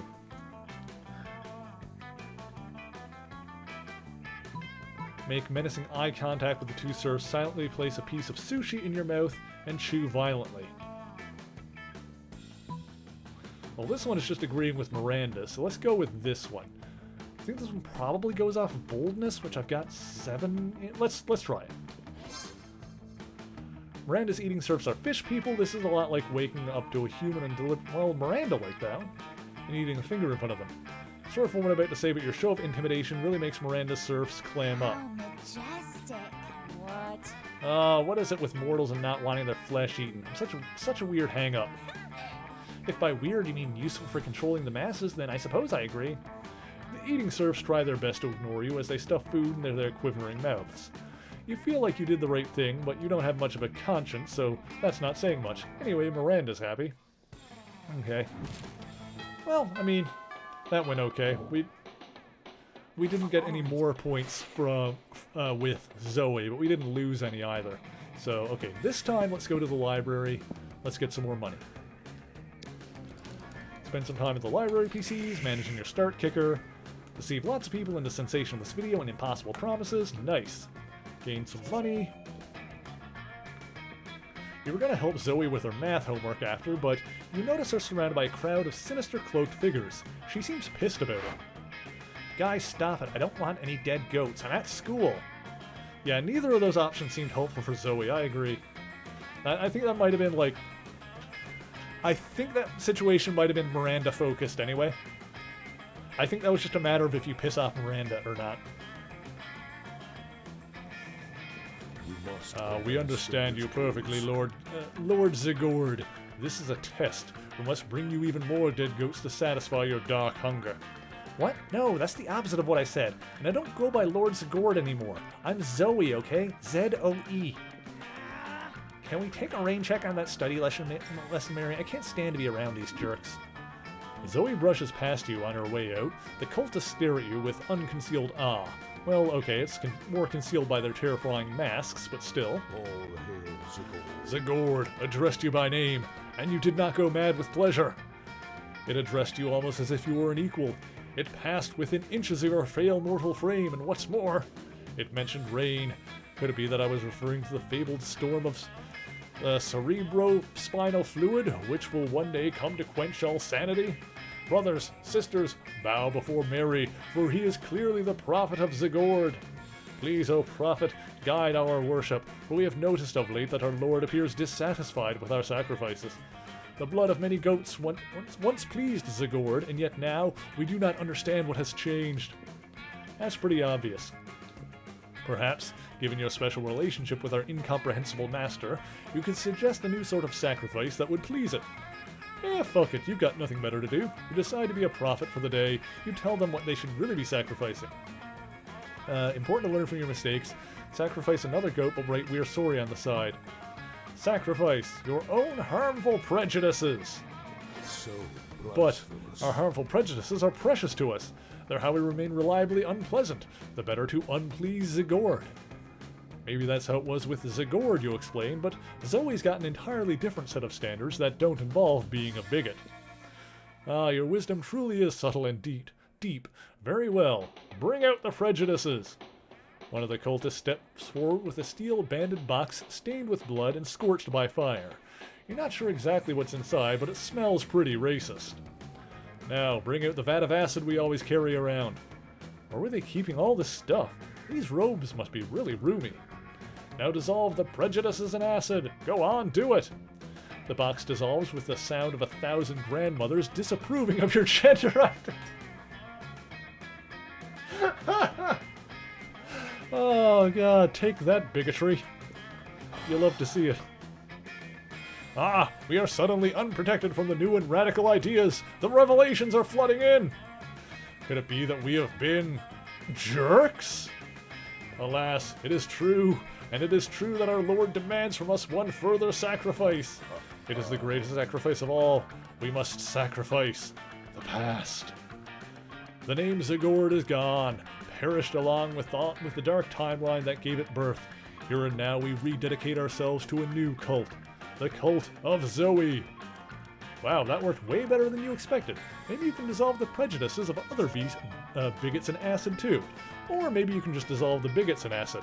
Either way, you gain +2 charm and +1 boldness. Hell yeah. Alright, we're doing good this time. All right. Alright, so we can use some more smarts. Everything else is like 8. 7, money is okay. So we'll go to class, we'll get some more smarts. That day you listen to your elders and learn valuable lessons. Sometimes, after the monsters, nonsense, and the dating gimmicks, you forget that attending class is supposed to be the primary activity in this high school. Gain +2 smarts. There we go. Hey, Mary, I didn't expect to see you here. Don't you love how how at Spooky High we all have so many friends and you never know who's going to show up to... Here's the plan for today, girls. Ah, it's the Coven. Joy, Hope, and Faith. You know our names? Of course. It's so cool to see you guys. Say the thing. Say the thing. What thing? The thing. The thing. You know, the thing. Say it. Say it. Say the thing. We're here to save the world. Ah, so great. Remember when I trapped them? Remember when I was trapped in a totem? Remember that? You guys were all... Don't you understand what you've brought from that shop? Your totem is Zagord, ruler of the Dark Realms, an agent of destruction. We must dispose of the totem before all the world suffers. Yeah, sorry about that. No, are you kidding? That was awesome. And then someone stepped in and succeeded or failed at something. I don't really remember. I lived through so many events and things in my life, it's hard to keep them straight. But the point is, it's all fine now. Now we're all on the same team, and I'm totally ready to join the Coven. Whoa, whoa, whoa, whoa. Don't get us wrong. It's nice for someone to appreciate how hard we work to keep the world safe instead of trying to belittle and or sabotage us, but you can't just... Well, well, well. Look who it is. We meet again. Dimitri! Oh my god. My ears are bleeding. Who are you? What are you? Why are you? Oh my gosh, I'm a totem. I mean, I was a totem. I was in a high school. I was a high school girl. I am a high school girl. Sorry. Oh gosh. So listen, I know most people are all about that Dimitri life when they assume that the reason that you often turn into the good side before bad again is because your deep forbidden love for Joy. Never. Joy means nothing to me. I feel nothing for her. I feel nothing, ever, at all. A beautiful manly tear trickles down Dimitri's face as he stares into the distance. Right, yeah, totally. But I've always been rooting for Homitri, as in you getting together with Hope, and not like Homitri from the fanfic where you're forced to work in a brothel. I'm here for one reason and one reason only, to take from the Coven their cursed bloodstone. I take no pleasure from seeing their smiling faces, and I will take no sorrow in seeing their corpses. Zoe is adorable, by the way. Ah, fine, okay, Coven, how are we gonna defeat him? You're not in the Coven, Zoe. But at that point, everything around Dimitri has caught fire somehow, and the deadly glow lights up his dark but very sexy smile. Time to find a way to get out of this whilst getting Zoe into the Coven. Let's join the Coven by being like the Coven. We must defeat Dimitri in the classic way, yelling cliched but powerful heroic one-liners. We should lick all of Dimitri's abs because of reasons. As tempting as that is, because of reasons. As tempting as that is, I think this is probably the one. Let's try it. Oh, I don't have enough smarts, but they were at 9. My smarts were high, though. Ah, dang it. Right. Yelling things does seem to be one of the most effective moves. That's so reductive of the hard work we do saving the world. You don't care. Most of the work they do interrupts those sweet prom shenanigans you engage in to try and woo one of your most charismatic classmates. So you jump in with your best Coven impression. I know I wrote some heroic lines in my Coven Cross Dimitri fanfic. 3 hearts, 3 necks, 3 fangs, but I'm drawing a blank. Don't worry, you've got her covered. You whisper some heroic lines in her ear. Sweet, those are so good, Mary. All right, Dimitri, here we go. You scared? No. Wrong answer. Hey, Dimitri, I bet those abs are natural so you don't spend that much time in the gym. True. So you must be not so charming, huh? Get it? No. Because you get charming by going to the gym. Here's another one. What are these oddly specific insults? I don't understand. Hey, Dimitri, are you a spooky high student trying to ask out Vera while you have less than 6 to 10 monster dollars? Because it's never gonna happen. I feel like that's a tip. Like, in order to ask out Vera at the end, you need to have more than $10. That's interesting. Like, we're not even close to being on Vera's route right now, and yet we just got a pretty hefty hint for how to do Vera's route. This game is interesting like that. Those lines you were fed are terrible, Zoe. Murray's mind works in very bizarre, oddly specific, and strangely math-oriented ways. We'll handle this from here. Holy water time. Ah, no, this water. It burns my flesh the way my soul was once burned by a lover, back when I had a soul. This water, it's as holy as my dark heart is unholy. Though it once burned with the purest flames for... No! Oh man, I'm using all of that as fuel for my Dimitri fanfics. Dimitri-licious, Dimitri-deadly, and Blood Heat Midnight. Write whatever stupid fanfics you like. Just do it far away from us. We're not here to be fodder for your little pseudo-pornos. Oh my gosh, they're gonna say it. We are here to save the world. They said it. You're not part of the Coven and you never will be. Coven out, witches! Ugh, Mary, you're so focused on your good and bad qualities and using them to get your prom date to say yes that you totally sabotage yourself. It's like you became -2 charming and -1 fun. Dang it. Wait, what? Can she do that? That's my job. She can't just... I mean, whatever. She did it using the right terminology, so yeah, what Zoe said. That's what happens to you. Dang it. At least it looked like we didn't lose any headway with her, at the very least. Alright. Now Zoe and Vera are hanging out over here. You approach Vera, who is conspicuously cutting up an enormous stack of credit cards and feeding the pieces to her snakes. Zoe is sitting across the table, staring intently at Vera and frenetically scribbling into her notebook. A little privacy, please. This is obviously a business luncheon, which means it's a write-off. Oh, excuse me. Zoe's longest purple tentacle creeps an inch closer to Vera. Then Zoe scoots her whole chair a little closer. Back up. I bite. Interesting. Are you even listening to me? This is a life or death situation for you, dork.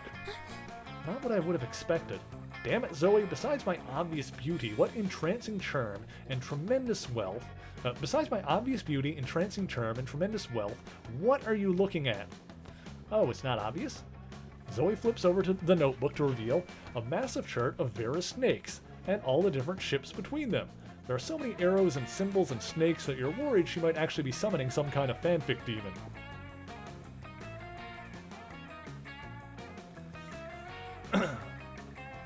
At first I was really into my main ship of front left snake with back center snake. They have a really natural pairing, you know? And then I started to think about the rivalry between all 3 front snakes and how it could be this kind of triangle rivalry hate sex kind of thing. Zoe. And honestly, that just got me into questions about the rules of the Snakeverse. Like, can they get married? Can they move positions on the head? Do they have tails that are inside your head? And Zoe! Vera, you just have to tell me, how do the snakes poop? I have to know! I does have to know! That's enough. You are hereby banished from this table. Go ship my snakes from a safe distance before I get a restraining order, you little purple disaster. You decide to intervene because 1. You care about your friends, 2. You don't want to see them kill each other, and 3. You've been wondering about the whole snake poop thing yourself. Vera, maybe knowing the allegiances, preferences, and sentiments of your snakes could be the ultimate trick for the silkiest, most dangerous hair ever. Ooh. Zoe, I think I stumbled upon the ultimate Vera shipping chart. Look, Vera's hair and Vera cross being left alone. Now, that's like the Vera route. This is the Zoe one for sure. Exactly! For example, I can tell you that the snake on your forehead is insecure about its girth and length. That makes its poison less deadly, and its relationships less healthy. For maybe the first time ever, you've made a good point. I milk my snakes and sell their poison, so it'd be great to know which one is most potent and virile. Oh, you milk your snakes, do you? Not touching that one. Also, I've always wanted to wear a hat, but my snakes won't sit still and the hat will fall off my head, and that's obviously unacceptable. Zoe gives Vera the full rundown of serpent synergy, with a little coaching from Zoe. Back center snake works out its insecurity issues with front left snake, and Vera's hair has never looked more emotionally mature. There's some fodder for Zoe. There you go. Alright, I think we're doing okay. All right. Alright. I want to get more smarts because we failed on a lack of smarts already. That day your teacher delivers an amazing and creative performance that blows your minds. It ends up being a sensation on YouTube. Your teacher gains plus 10 coolness, blah blah, yep. This is one where we get more smarts. You spot Zoe and say hello. She seems to be in a pretty good mood. Oh, hey. Hey Mary, sorry about running out on you before. I was just overwhelmed by all that cult stuff. Speaking of them, they've actually been a lot better lately. They're still pretty clueless, but at least they haven't given me any more dead animals. Wonder what's gotten into them. Well, better not try to mess with success. Zoe, out. Anyway, I gotta go study for my ambush finance midterms. Later! As Zoe leaves, you notice her cultists peeking around a corner. When she's gone, they sheepishly approach you. Welcome. Hey, Mary. Praise be to you for your unholy wisdom and stuff. We were just wondering. Did Zoe say anything about us? Does she like all the dead goats we've not been giving her? Are we using the right pronouns? We all love her so much, we want to make sure she's happy, or unhappy, or ruthlessly insane as she can possibly be. I love her the most of all. Who said that? Whoever you all are, you can't possibly love her more than I do. I'm the one standing at the front. I was standing at the front last time. We all look the same because we're all wearing masks. Silence! You can't silence me. You're not my grandmaster. Well, someone is, right? I mean, we have a grandmaster, don't we? What kind of cult would we be without a grandmaster? We don't, do we? Well, that won't do. Please, Mary, grace us with your wisdom. How shall we choose our grandmaster? You need to learn to think like your mistress, become a high school student for a day, and the answer will be obvious to you. Title grandmaster should go over to compose the best theme song to sing to Zoe. Oh no, she'll hate that. She would hate that one. We respect your word. Indeed, in the past we have often contorted our forms in dark rituals in order to better comprehend the state of our dread leader. But this will be our most unwholesome transformation yet. Still, it must be done. Bring forth the backpacks and the 3-ring binders. Throw open the vaults and despoil them of their phone charms. This is going to be the best semester of all time. The cultists disperse throughout the school in their new gear to get the full spooky high experience. And soon, we have learned a great deal in the past 30 minutes. Most of all, we have learned that high school is essentially a glorified popularity contest with a side of wanton drug abuse interrupted by occasional learning. You got it? We are a drug-free cult and have sworn off learning as a part of a pact with our dread leader, but the popularity thing gave us an idea.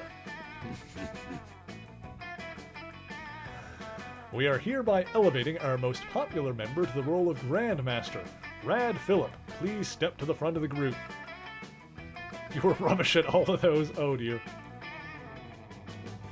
Rad Phillip steps to the front of the group. He looks exactly like everyone else, but that swagger, so cool. Just by watching him, you gain +2 charm and +1 fun. Hell yeah.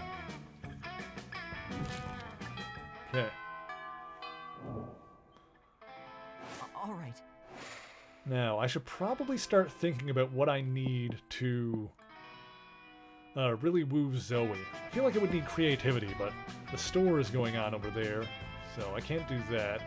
Smarts are over 10, which is good. I feel like over 10 is probably good. Library gives money, class gives smarts.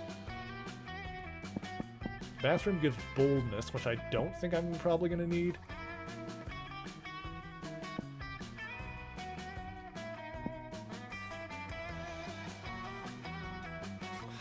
Not popular, didn't do drugs. Oh, the other thing was the occasional learning. That's what it was. It's okay, you're popular to me, cat. Let's see. The gym is probably... I thought outdoors was fun. That's boldness.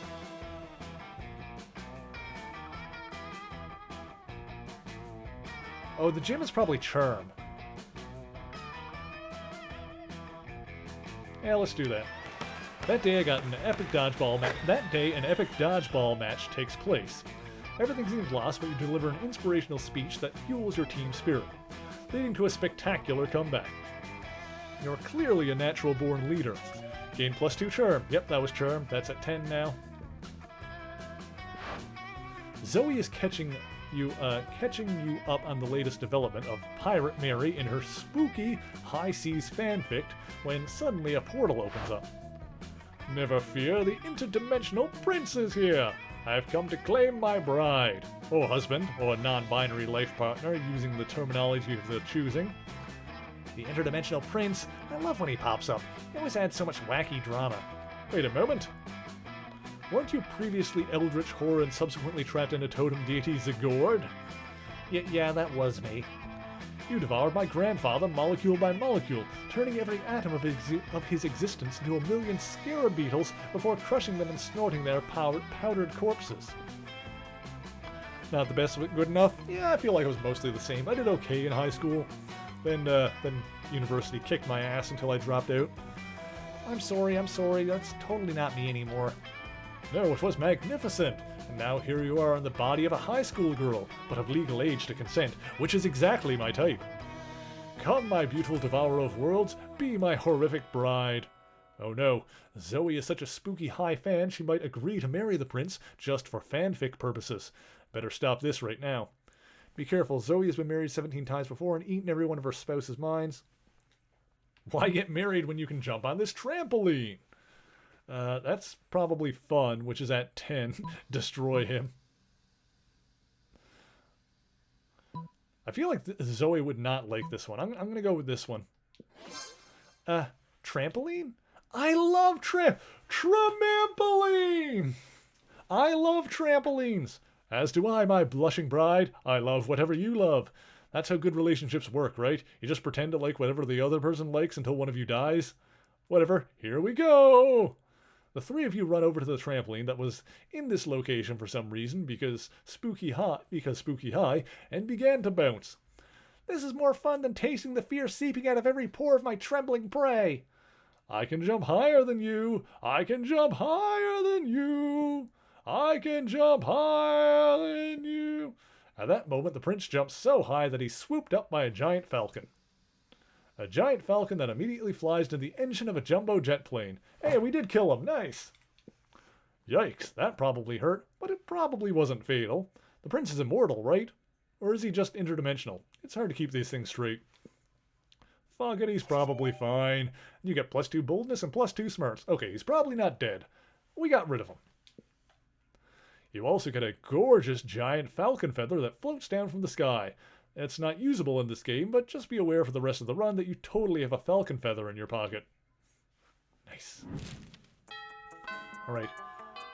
I think this run is going much better than any of the other runs. So let's keep on this path. Maybe we can date an Eldritch Abomination by the end of this. This game looks hilarious. It's pretty fantastic. Yeah, you can do runs in it that are either like a half hour long or a full hour long. So, you know, it's meant to be played in like small bursts to beginning to end, all at a time. And of course, there's a bunch of different ways and like different characters you can pursue. So yeah, it's cool. Also, like, you know, you can choose your own, like, you have a couple of different choices on what your appearance looks like. Like, I'm just using the one that I like.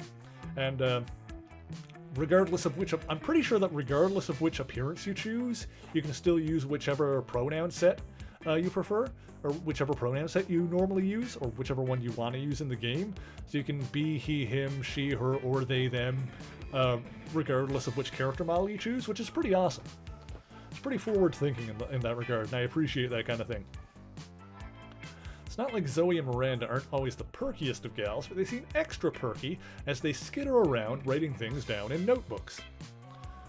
Doubtless you are admiring our great work, Mary. You see, we are now food critics. Zoe has hired me for her magazine, a totally real food magazine. It's an honor to have you on board, Your Highness. Zoe holds up a bunch of papers stapled together with doodles and crayon that seem to be eldritch runes with some sparkly scratch and sniff stickers stuck on top. If you're quiet and subservient, you may watch us in our quest to be the best food critics ever. I was a little hesitant about founding this very legitimate magazine since I'm new to eating things other than minds and souls. And I usually have my eating serfs for me, but then Zoe and I realized we were the absolute best food critics according to our test audience, which was comprised of Miranda's food serfs. Now watch us create culinary criticism magic. First up, macaroni and cheese. This food item contains both macaroni and cheese, and therefore deserves 5 stars for the accurate description. Next, caucus with vegetables. I've never tried it, and the pieces seem way too small to even register in my many, many mouths. I won't try it either, but the name sounds very fancy, so 5 stars. Here is the microwave. Oh yes, this is very shiny and cubic shaped, which are both good qualities for a food. 5 stars. Here are some French fries. They don't seem to be particularly French. But they don't seem particularly un-French either. Oh dear, how will we ever determine their Frenchiosity? I'm pretty sure the French in French fries actually comes from the word Frenched, as in chopped up. I could be wrong with that, but I believe that's where the etymology of that comes from. Easy, that's your speciality. So we should give the French fries a French kiss worthy of the most epic of French fictions to check out how good they are at French kissing, and therefore calculate their Frenchiosity. Miranda, obviously you are the most qualified to determine this. Actually go to France. I feel like, I think in the cafeteria ones, it's less about your stats and more just like you're kind of picking someone. So obviously we're just going to go with Zoe. How did you know about my French-themed spooky hi, alle mes monsterables? Yeah, she does look like she's pretty good at the French kissing. You truly are my #1 fan, aren't you, Mary? If by #1 fan you meant trying to get in her tentacles on prom night, then sure. If you find them to be sufficiently good kissers, my eldritch compatriot, I will join you in this endeavor.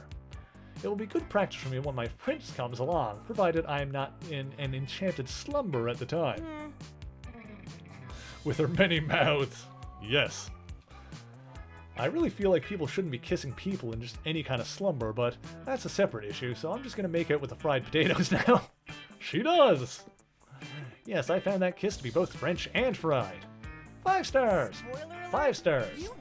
And Mary, maybe I can work on other kissing, maybe you and I can work on other kissing adventures sometime. This is going good. Finally, we're doing well in this game. Heck yeah, and you do. It's called Giving Butterfly Kisses to Honey Roasted Butterflies to Determine Their Butterfly Factor. 5 stars. Oh, this is going so much better than the previous runs. Zoe is good. I like Zoe. Right. Okay. So what do we want to do here? We can't do creativity because the auditorium is still packed. I feel like money is not really necessary.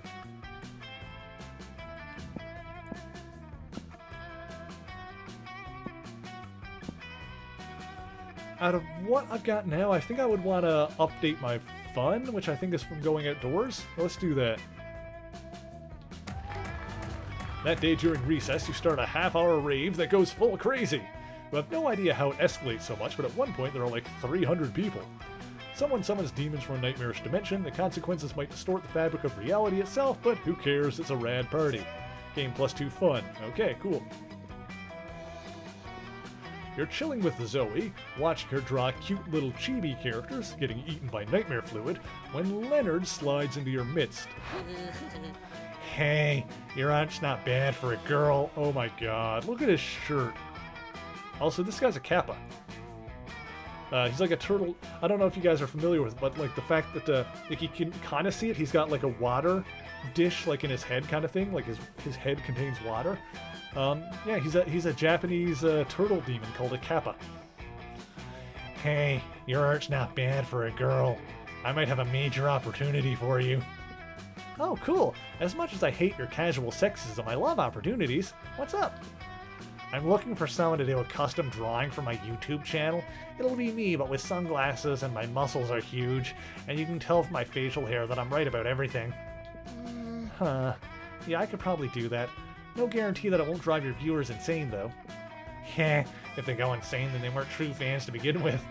Yeah, major creep factor. Look at the t-shirt he's got on, for God's sake. Great, let's talk a little bit more about what you want, then we can negotiate a price for the commission. Oh, he's gonna be one of those 4 exposure dudes. Excuse me, price. Exposure to my 284 YouTube subscribers isn't good enough for you? What? No? Wow, typical. Here I am trying to give you the opportunity of a lifetime. You can't think of anything but money. Did you hear me when I said how many subscribers I had? 284. And that's just right now. By the end of the weekend, it could easily be 285 or 286, and from there it's just a few orders of magnitude until I hit 600. A real savvy artist would understand the value of getting in good with me while I'm still on the rise. This could be huge for you. Anyway, TLDR, no cash right now. I'm investing all my capital in my craft in the hopes of maybe someday becoming a YouTube sensation. Yeah, you might want to be less of a dingus about it. Yeah, he looks like one of those fake nerds that hates women and profits off fake news vids on YouTube. Oh yeah, you mean like the kind of guys that like make like 3 videos in rapid succession all about the same topic just to try and cash in on it?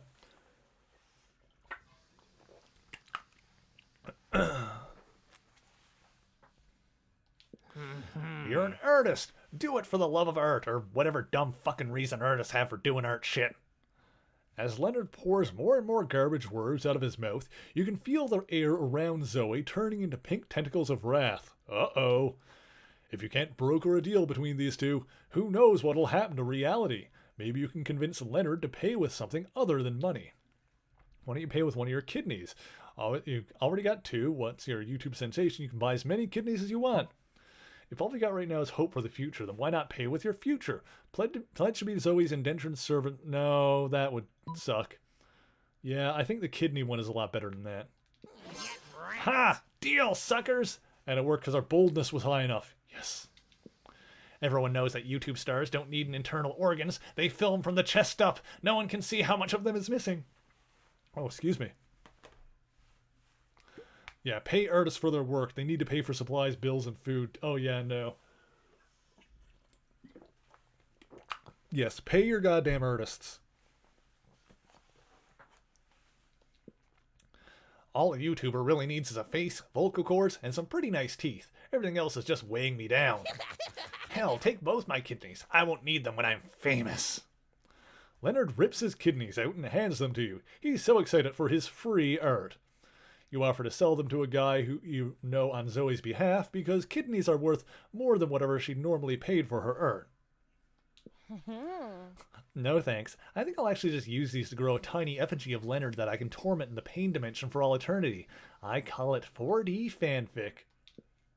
Savage. You join in the torment, gaining +2 fun and +1 creativity in the process. Hell yes! This is going so well. Oh my god. Please let me not screw this up. Okay. My creativity is still below 10, so we can go to the auditorium and get that up a little bit. I feel like... I don't know if money is necessary.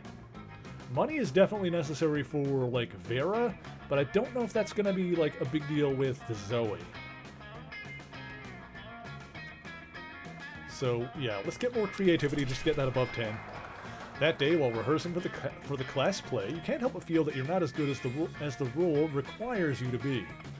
There doesn't seem to be any ordinary way of getting yourself there, but there might be an extraordinary way.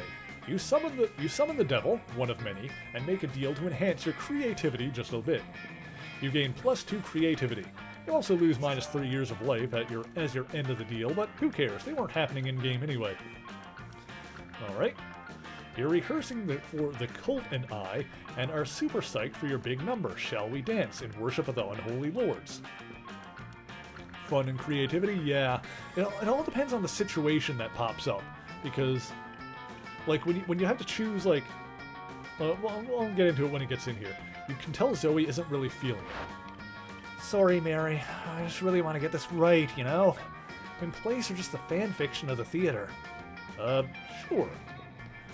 I just don't know how to get into the mind of a cultist. Well, actually, I used to literally get into the minds of cultists all the time, but that was because back then I ate their minds and fed off their insanity. That doesn't mean I got to know and understand them. That just means they were delicious snacks. I've always been the cultee, not the cultist. Plus, some of them was like millennia ago. I'm sure cults have evolved since then. You know what? Screw it. If I'm ever going to win an Antrolette Pixie Award, or trolley, I'm going to need to go full method.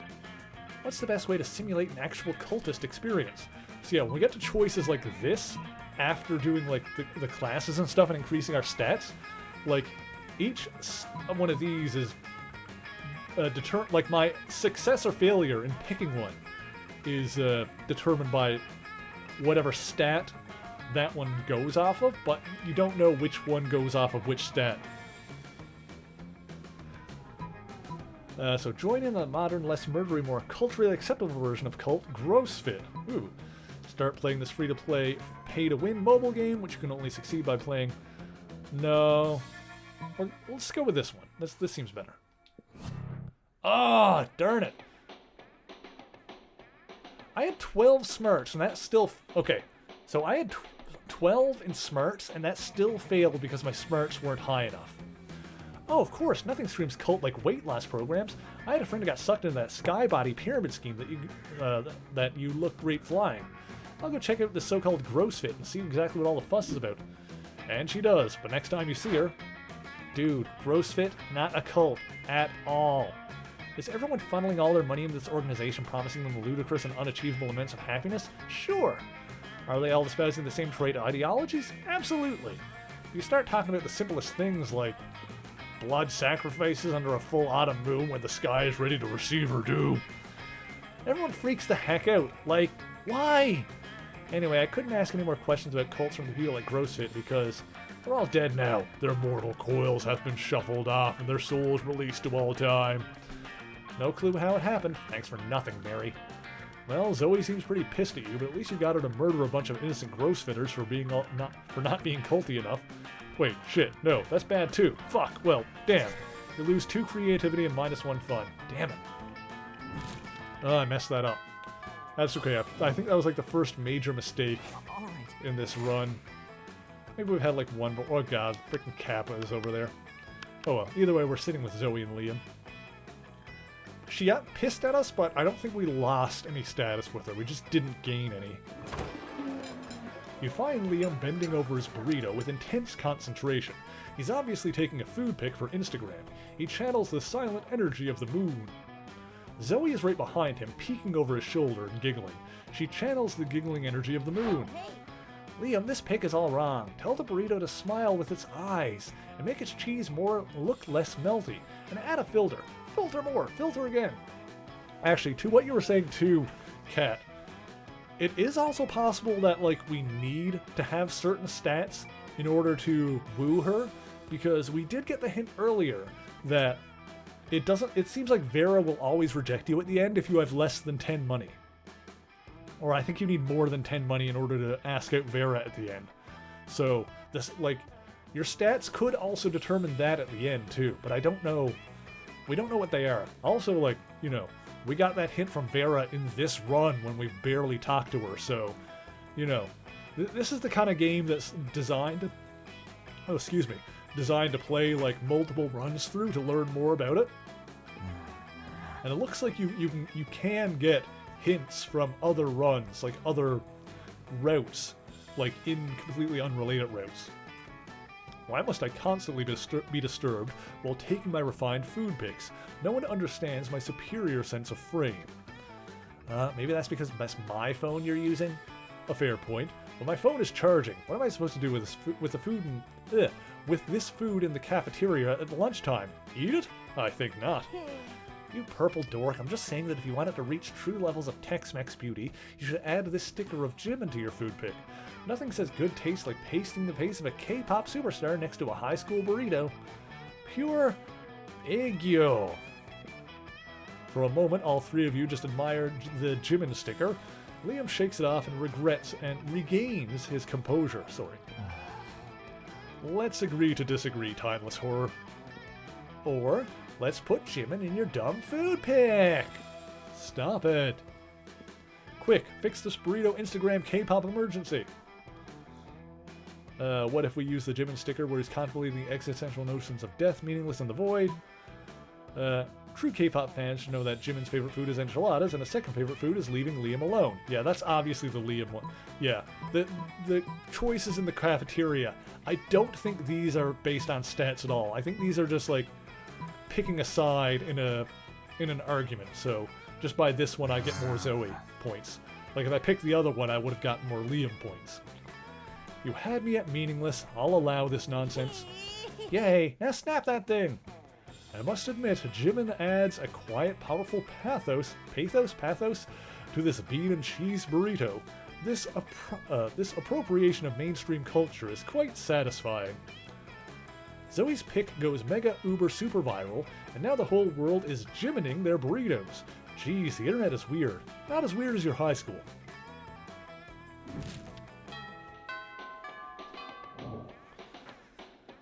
Okay.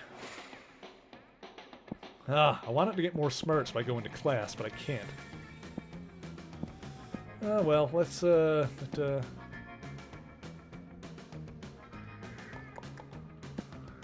get more creativity.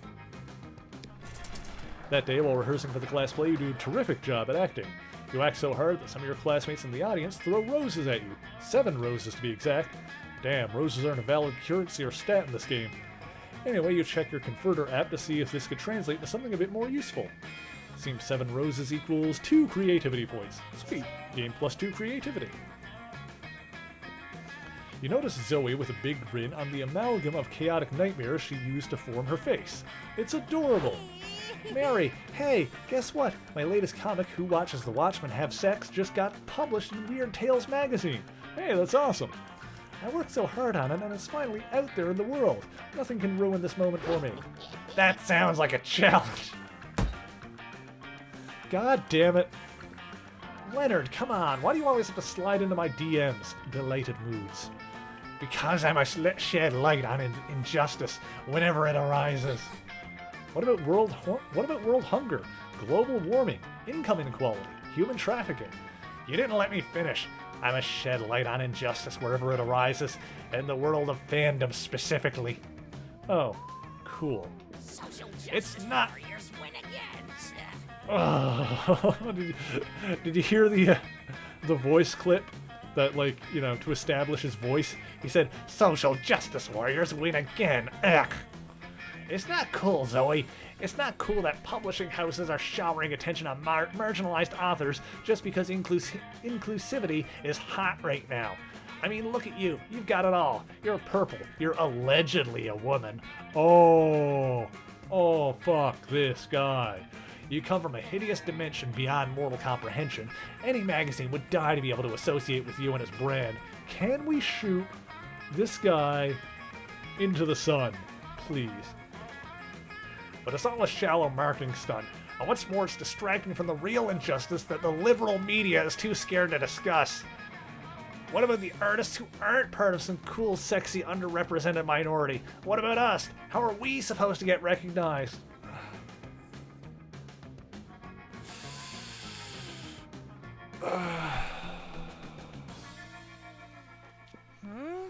If I was to entertain all the BS you just said, I'd say, I don't know, maybe through a combination of talent and the numerous connections and avenues you have available to you as a privileged member of society. Don't you use the P word around me, Missy. If I'm so privileged, then how come my comic Zombie Sluts on Fuck Island still is yet to be published? Maybe because it's terrible. Maybe because you're terrible. Maybe because you spend all your time complaining about non-existent obstacles instead of getting better at art. Oh no, I'm with you, Kat. Trust me, we're on the same page here. Perhaps you have a point. Oh no, wait, I forgot. You're a girl. It can't possibly be my fault.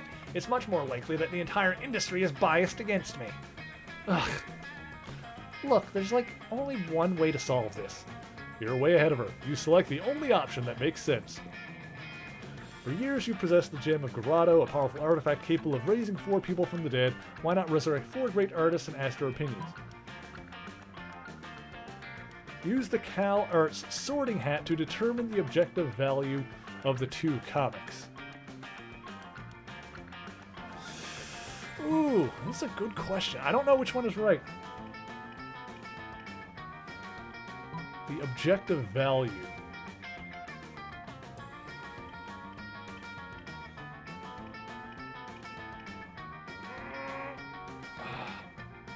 This could put him in his place. Alright, I'm going with this one. Damn it! Heck! Good thing you stole this powerful artifact from California's oldest art college. They have to sort their students by throwing darts at a board now. But honestly, it works about the same. You gently place the hat on Zoe's comic, but nothing happens. Huh. Seems to be a no safety pin to the back. What's it say? These and sort $43,986 per year to be sorted. What? Who in the 9 planes of torment can afford that kind of tuition? People who are already rich, like my stepdad. Excuse me while I buy myself a sorting. 3 hours and a ridiculous amount of money later, the hat springs to life and spits a rhyme about Leonard's comic. Alright, so that was creativity. You've clearly got some talent in you. Insert more money to continue.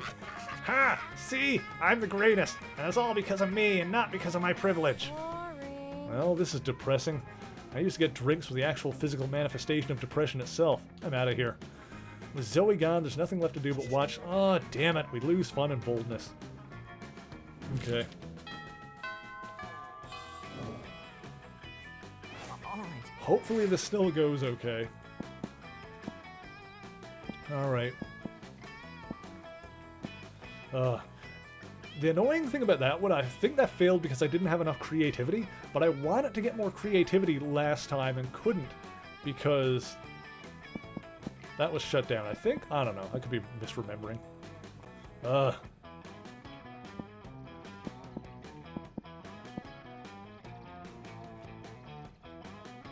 Let's get more creativity anyway. Aren't good or inspired. Creativity boost from the audience. After talking to your classmate, you're having trouble conveying your point in discussion, so you decide to convey it through music. Start singing, suddenly everyone else joins you in a kick-ass musical number. So amazing that the people with whom you are arguing totally get your point and change their minds once the song is over. Gain +2 creativity. Zoe bounds up to you with even more pep in her be-tentacled step than usual. Okay, at least she's still happy. Hey Mary, are you so excited about the con coming up? Con! I know what you're thinking. Which con? Con, the Condiments Convention. Con, the Artist Convention? The Con Artist Convention, rather? Nope, it's Con, the Convention for ultimate fans. And I thought, maybe we could be ultimate fans together? So I guess what I'm trying to say is... I'm sorry if this is too soon to ask. I mean, it's hard to determine the relative appropriateness of brief intervals of time when you've been around in various forms for millennia. But would you want to do a couple cosplay with me? I mean, if you can think of a good enough pairing... Hell yeah, you would, and you know the most perfect cosplay couple pairing ever. You suggest the neoliberal system and the unbearable feeling of void that no material good can fulfill. Naruto and Garfield, oh god. I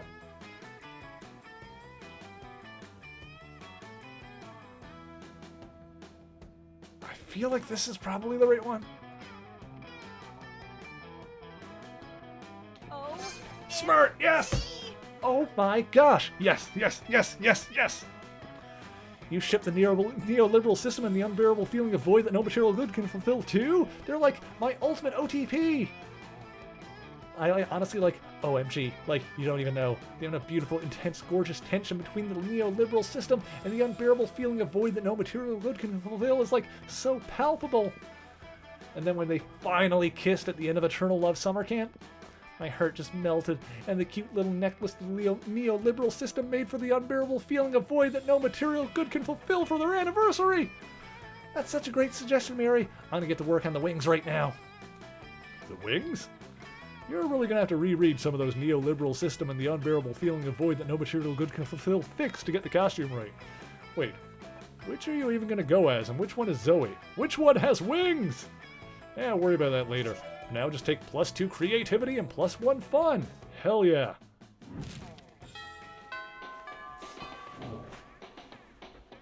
Okay.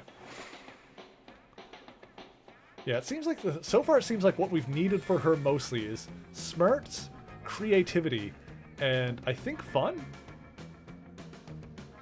All right, where's she today? Over here.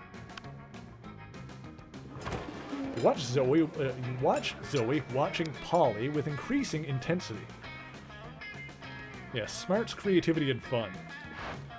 Hey, Polly, I have a question. Hey, boo! I may or may not have an answer depending on if it's boring or not. Well, you know how you don't eat food? Yeah, duh, I'm a ghost. It would just go right through me. I can't digest or absorb the nutrients or anything. Right, but you drink alcohol and do drugs all the time. Awesome, boo! Yeah, and it's awesome.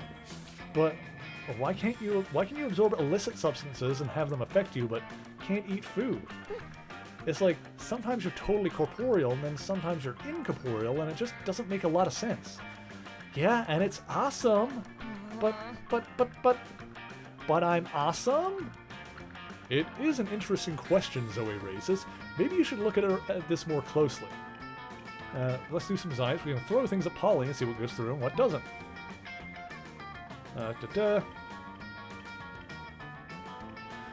Polly's situation is quite simply texture, solidity, density, heaviness, all synonyms for consistency. So if Polly doesn't have any of that, she's naturally inconsistent at her ghost powers. This one seems fun. Yeah, that's a great idea. What? No, it's not. Throwing a fork in there. 3, 2, cut that out! Oh man, it went right through her. Let's try a spoon. Let's not try a spoon. That's so weird. It bounced off her like she's totally corporeal. I guess the lesson we've learned here is that ghost logic is no logic at all. That's why it rhymes. Ghost and no don't rhyme. Of course not, but there's no logic here. Watch out, I'm throwing a plate at you. Oh, I like Zoe a lot. I think Zoe is my favorite now. You and Zoe have a great time throwing things at Polly and watching there be no logic in this game. The game, of course, being throwing things at Polly. Wink. This is great. Oh my god, we're almost done though. We're almost at the end. Okay. All right. Alright, so what do we want to do here now?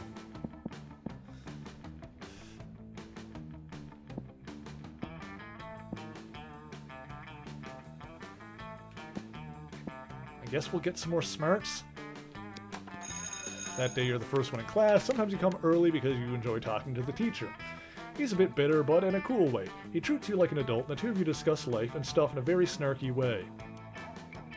Look at you, excelling at cliched movie tropes. Glad the fork passed through might have hurt. Good point. To be fair, any of them might have, like, hurt if it, smacks in the right way. Especially just throwing a plate at her. You finish what you're doing and are about to settle down for some quality slacking off when Zoe cultists come shuffling over. Welcome. Greetings, mighty prophet. Your disguise is so convincing today. You look for all the world like an ordinary high school student. Yeah, cool. You ask them what they want. Want is a concept alien to us. We receive everything we could possibly desire through the communion with our dark mistress. But we need some advice. You see, tonight is the recurrence of an event which used to bear great significance to the cult of Zigord. It is the night when the bloody moon passes between the jaws of Dracolich Peak, causing this realm and the plane of torment to merge. We usually plan all kind of events for that thing. Ritual cannibalism, profane summonings, partial readings of Dianetics, But the cult of Zagord is no more. We are the cult of Zoe now. We want to do something to show Our Lady of Endless Regret how much we've Let changed. the ritual commence. As you have not yet led us astray, O great and terrible prophet, we humbly petition for your advice. What ritual would be worthy of the mighty Zoe? Classic cult suicide, except instead of drinking poison, we all drink delicious blue Gatorade. Most powerful ritual ever, a cute slumber party. Let's go with this one. Truly your mind is as twisted as the spine of Nagoliak, the Heronated. So yeah, that one used creativity as well, right? Yeah. I think we got enough in those stats that we've been doing okay. No food in nature are blue, and yet blue Gatorade exists. It is an enigma, a fiendish riddle, an affront against nature itself. It's perfect! But where should we acquire a sufficient quality of such an unnatural elixir? Aw, but slumber party. Yeah, fair enough. I feel like that one would have required fun, and we've got more points in creativity. So I don't know if that would have worked, actually. Also, I feel like Pert... I could be wrong, but I think like the key to success with Zoe in terms of these guys is to kind of like keep her away from her. Keep them away from her. Because like... we're just like constantly annoying her, so I feel like I could be wrong. I feel like part of our role in this is like making sure that they kind of shoo away. Where should we acquire such a sufficient quantity of such an unnatural elixir? Lucky for everyone, you spent this last 9 years stockpiling a lifetime supply of blue Gatorade. In case there's an apocalypse that only destroys Gatorade. See, I feel like there probably is a situation where this probably is a situation where like certain routes, certain characters require certain stats. I don't know, we'll see. Mary, your wisdom and generosity never ceases to amaze. Now armed with this blue bounty, let us summon Zoe.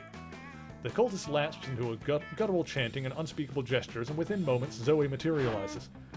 What now? What's going on? Why are you all drinking blue stuff out of cups with little straws? Ugh, this is a mass suicide, isn't it? Just when I thought you guys were coming around. No, mistress, we merely wanted to offer you some blue Gatorade. Oh, dang, blue Gatorade? My favorite flavor. It's like, what's it even made of? No real food is ever blue. Joy and jubilation, just as our prophet Mary said it would be. Hey, look, we nailed this. Wait, you're their new prophet? So it was you who... Excuse me. So it was you who got them to use my proper name and stop sacrificing goats and all that? Uh-oh, are you in trouble or something? You hate trouble. You rule! This is the best my cult has ever behaved. Wait, Mary rules? Well, we thought you were our ruler, Zoe. Oh yeah, well, we both rule then. We're co-monarchs. And you know, I'm thinking we might want to consummate our co-monarchy, if you get me. Oh, you get her all right. At least you hope you do. You'd hate for it to be a thing where your brain gets eaten or something. Anyway, in the meantime, you get +2 fun and +1 charm. Okay, oh boy, we're at the end. Pause? Okay. We'll pause for Cat. Actually, I kind of need to use a washroom anyway, so this is a good time for us to take a quick break. Okay, yeah, we're paused here. Hang on. Can I go to the main screen? Yes, okay. So we're going to take a quick break. I'm going to use the washroom, and we'll be right back. After rendering the two heroes immobile, the criminals sold Tom Raymond to the Russians and buried Jim Hammond's lifeless form in the Nevada desert. There, the Human Torch remained for 4 years, until a nearby explosion from a nuclear test awakened him. The atomic fire not only revived the Torch, but made him more powerful than ever. He attacked the crime syndicate again, and this time their special solution had little effect. After defeating the crime boss, the Torch learned of Toro's fate and rushed off to find him. He discovered that his old partner had been the victim of communist brainwashing, and the two fought a fiery battle in the skies over Korea. With his enhanced powers, the Human Torch was victorious, and he brought Toro back to America for treatment. However, he soon learned that the daughter of Police Chief Wilson, the man who had given him the opportunity to become an officer all those years earlier, had been kidnapped by the remaining members of the crime syndicate, including a man called the Butcher. In exchange for her safety, the criminals wanted the unconditional surrender of the Human Torch. Jim volunteered to do so and placed himself in the steel casket the Butcher had prepared for him. Then, the casket was sealed and the Human Torch was dropped into the ocean. However, before long, he was rescued by none other than Toro, who had fully come to his senses. On that day in 1953, the Human Torch and Toro were reunited to continue their war against evil and injustice. However, all good things must eventually end, and one day in 1955, the torch's flame began to burn hotter than ever before. Hammond realized that the atomic fire he'd been exposed to earlier... Okie dokie, and we are back. My microphone is on? Yes. Okay, so, it looks like we are at the end of our run here. Let's get back into it. So, alright.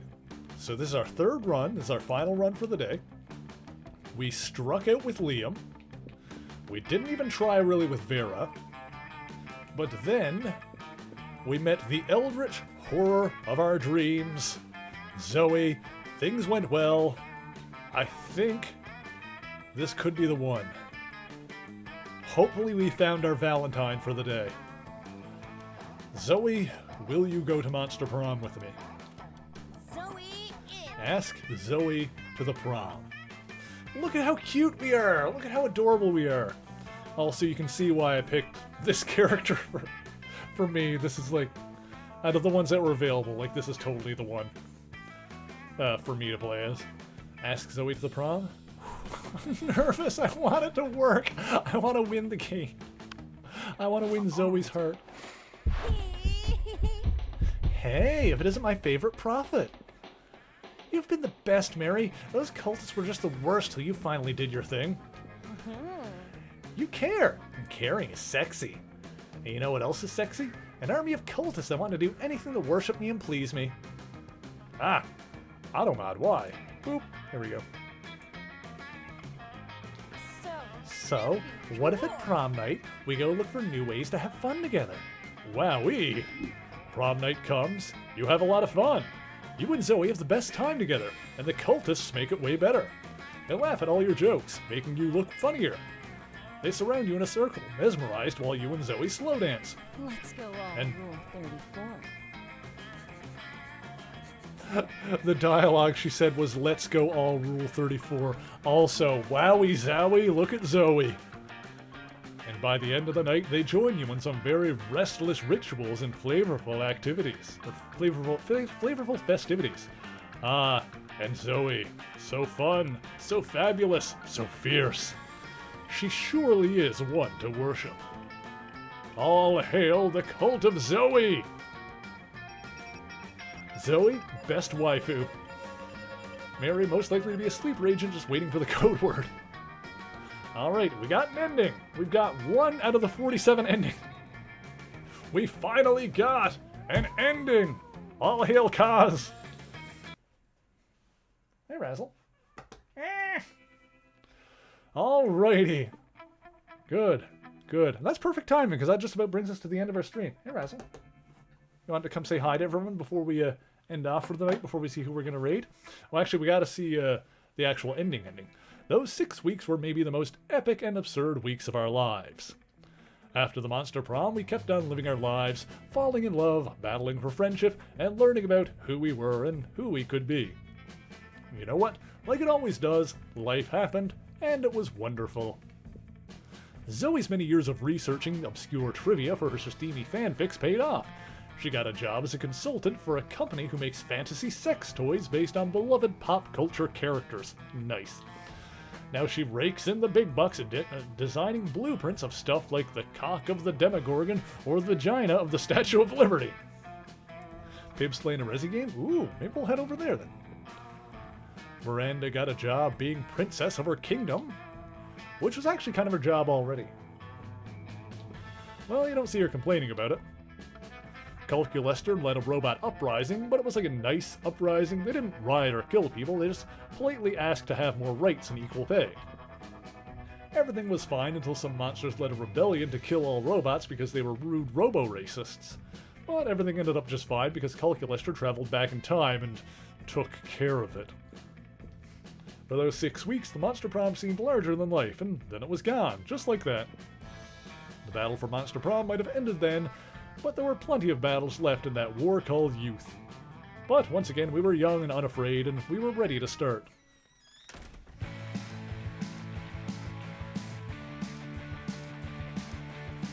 Alright, we had a success anyway. So yeah, that's it for this game for now. This was fun. I think we might have to come back to this at some point. Maybe not next week. This is not like a game that we would play week to week, but you kind of want to try it. Yeah, this is a good one to try. I might end up like watching some other like playthroughs and stuff like that. We might. Looks like Mumra. We might end up coming back to this at some point. It's a good game for a stream because like it does. You have a good idea of how long each run is gonna last. So. Yeah, maybe next time we'll come back and try to do another day. We'll try and do another couple of rips. But yeah, that'll do us for today. Of course, we are going to be doing more streaming over the coming week. We're going to be playing more dating sims. Most are focused on dating girls only. Yeah, this has got a pretty good mix of it. It's got a bunch of characters in it. Yeah, it's not as many that have like a mix between two. Like the only I know there's Dream Daddy, which is focused more on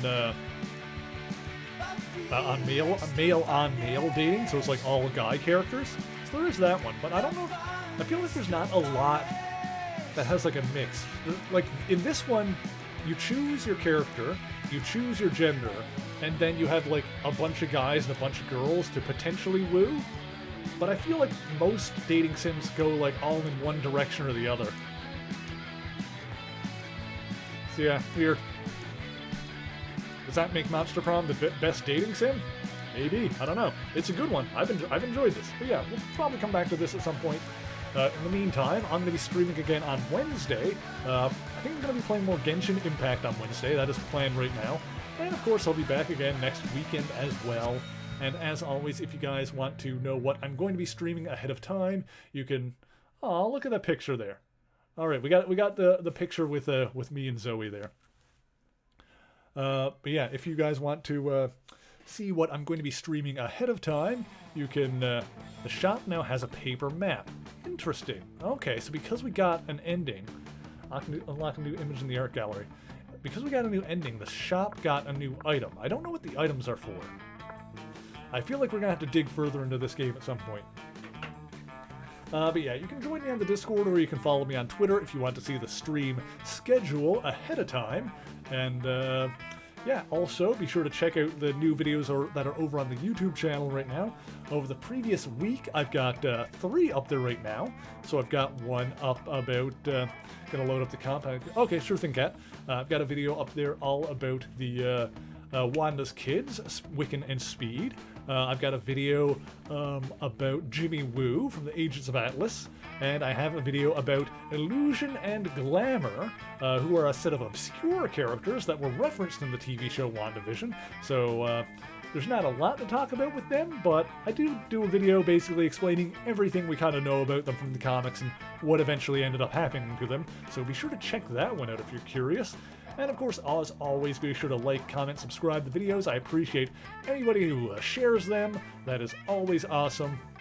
And yeah, let's see who we're going to raid tonight. Let's see who's on now. I know that Pib is playing some Resident Evil. Let's see who else is on.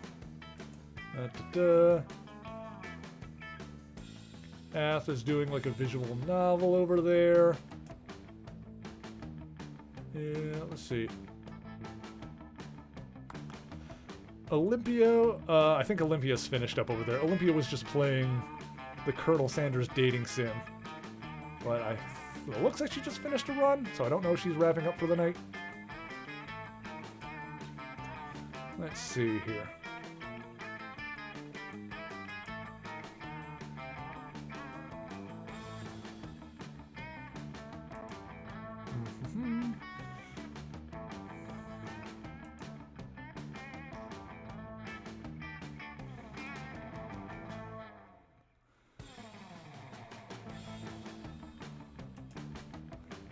I think she's I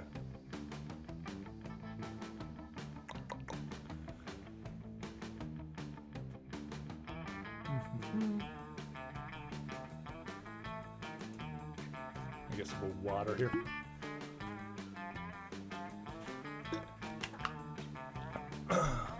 Yeah, I think we'll go over and say hi to Kath and see what she's up to, because it looks like she is playing up a, it looks like Kath is playing a visual novel over there. What is it called? Gothic Murder. Interesting.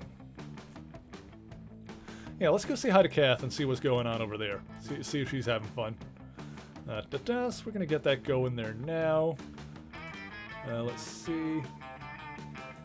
As always, we do have the raid command. So if you are subbed, you can copy and paste this message, and it'll look like this. And if you are not subbed, then you can just yell Merry Raid along with whatever heart emotes or whatever else you want to put in there. There we go. We're going to get this raid going in just a second, but thank you guys once again so much for joining me. And until next time, true believers, Excelsior!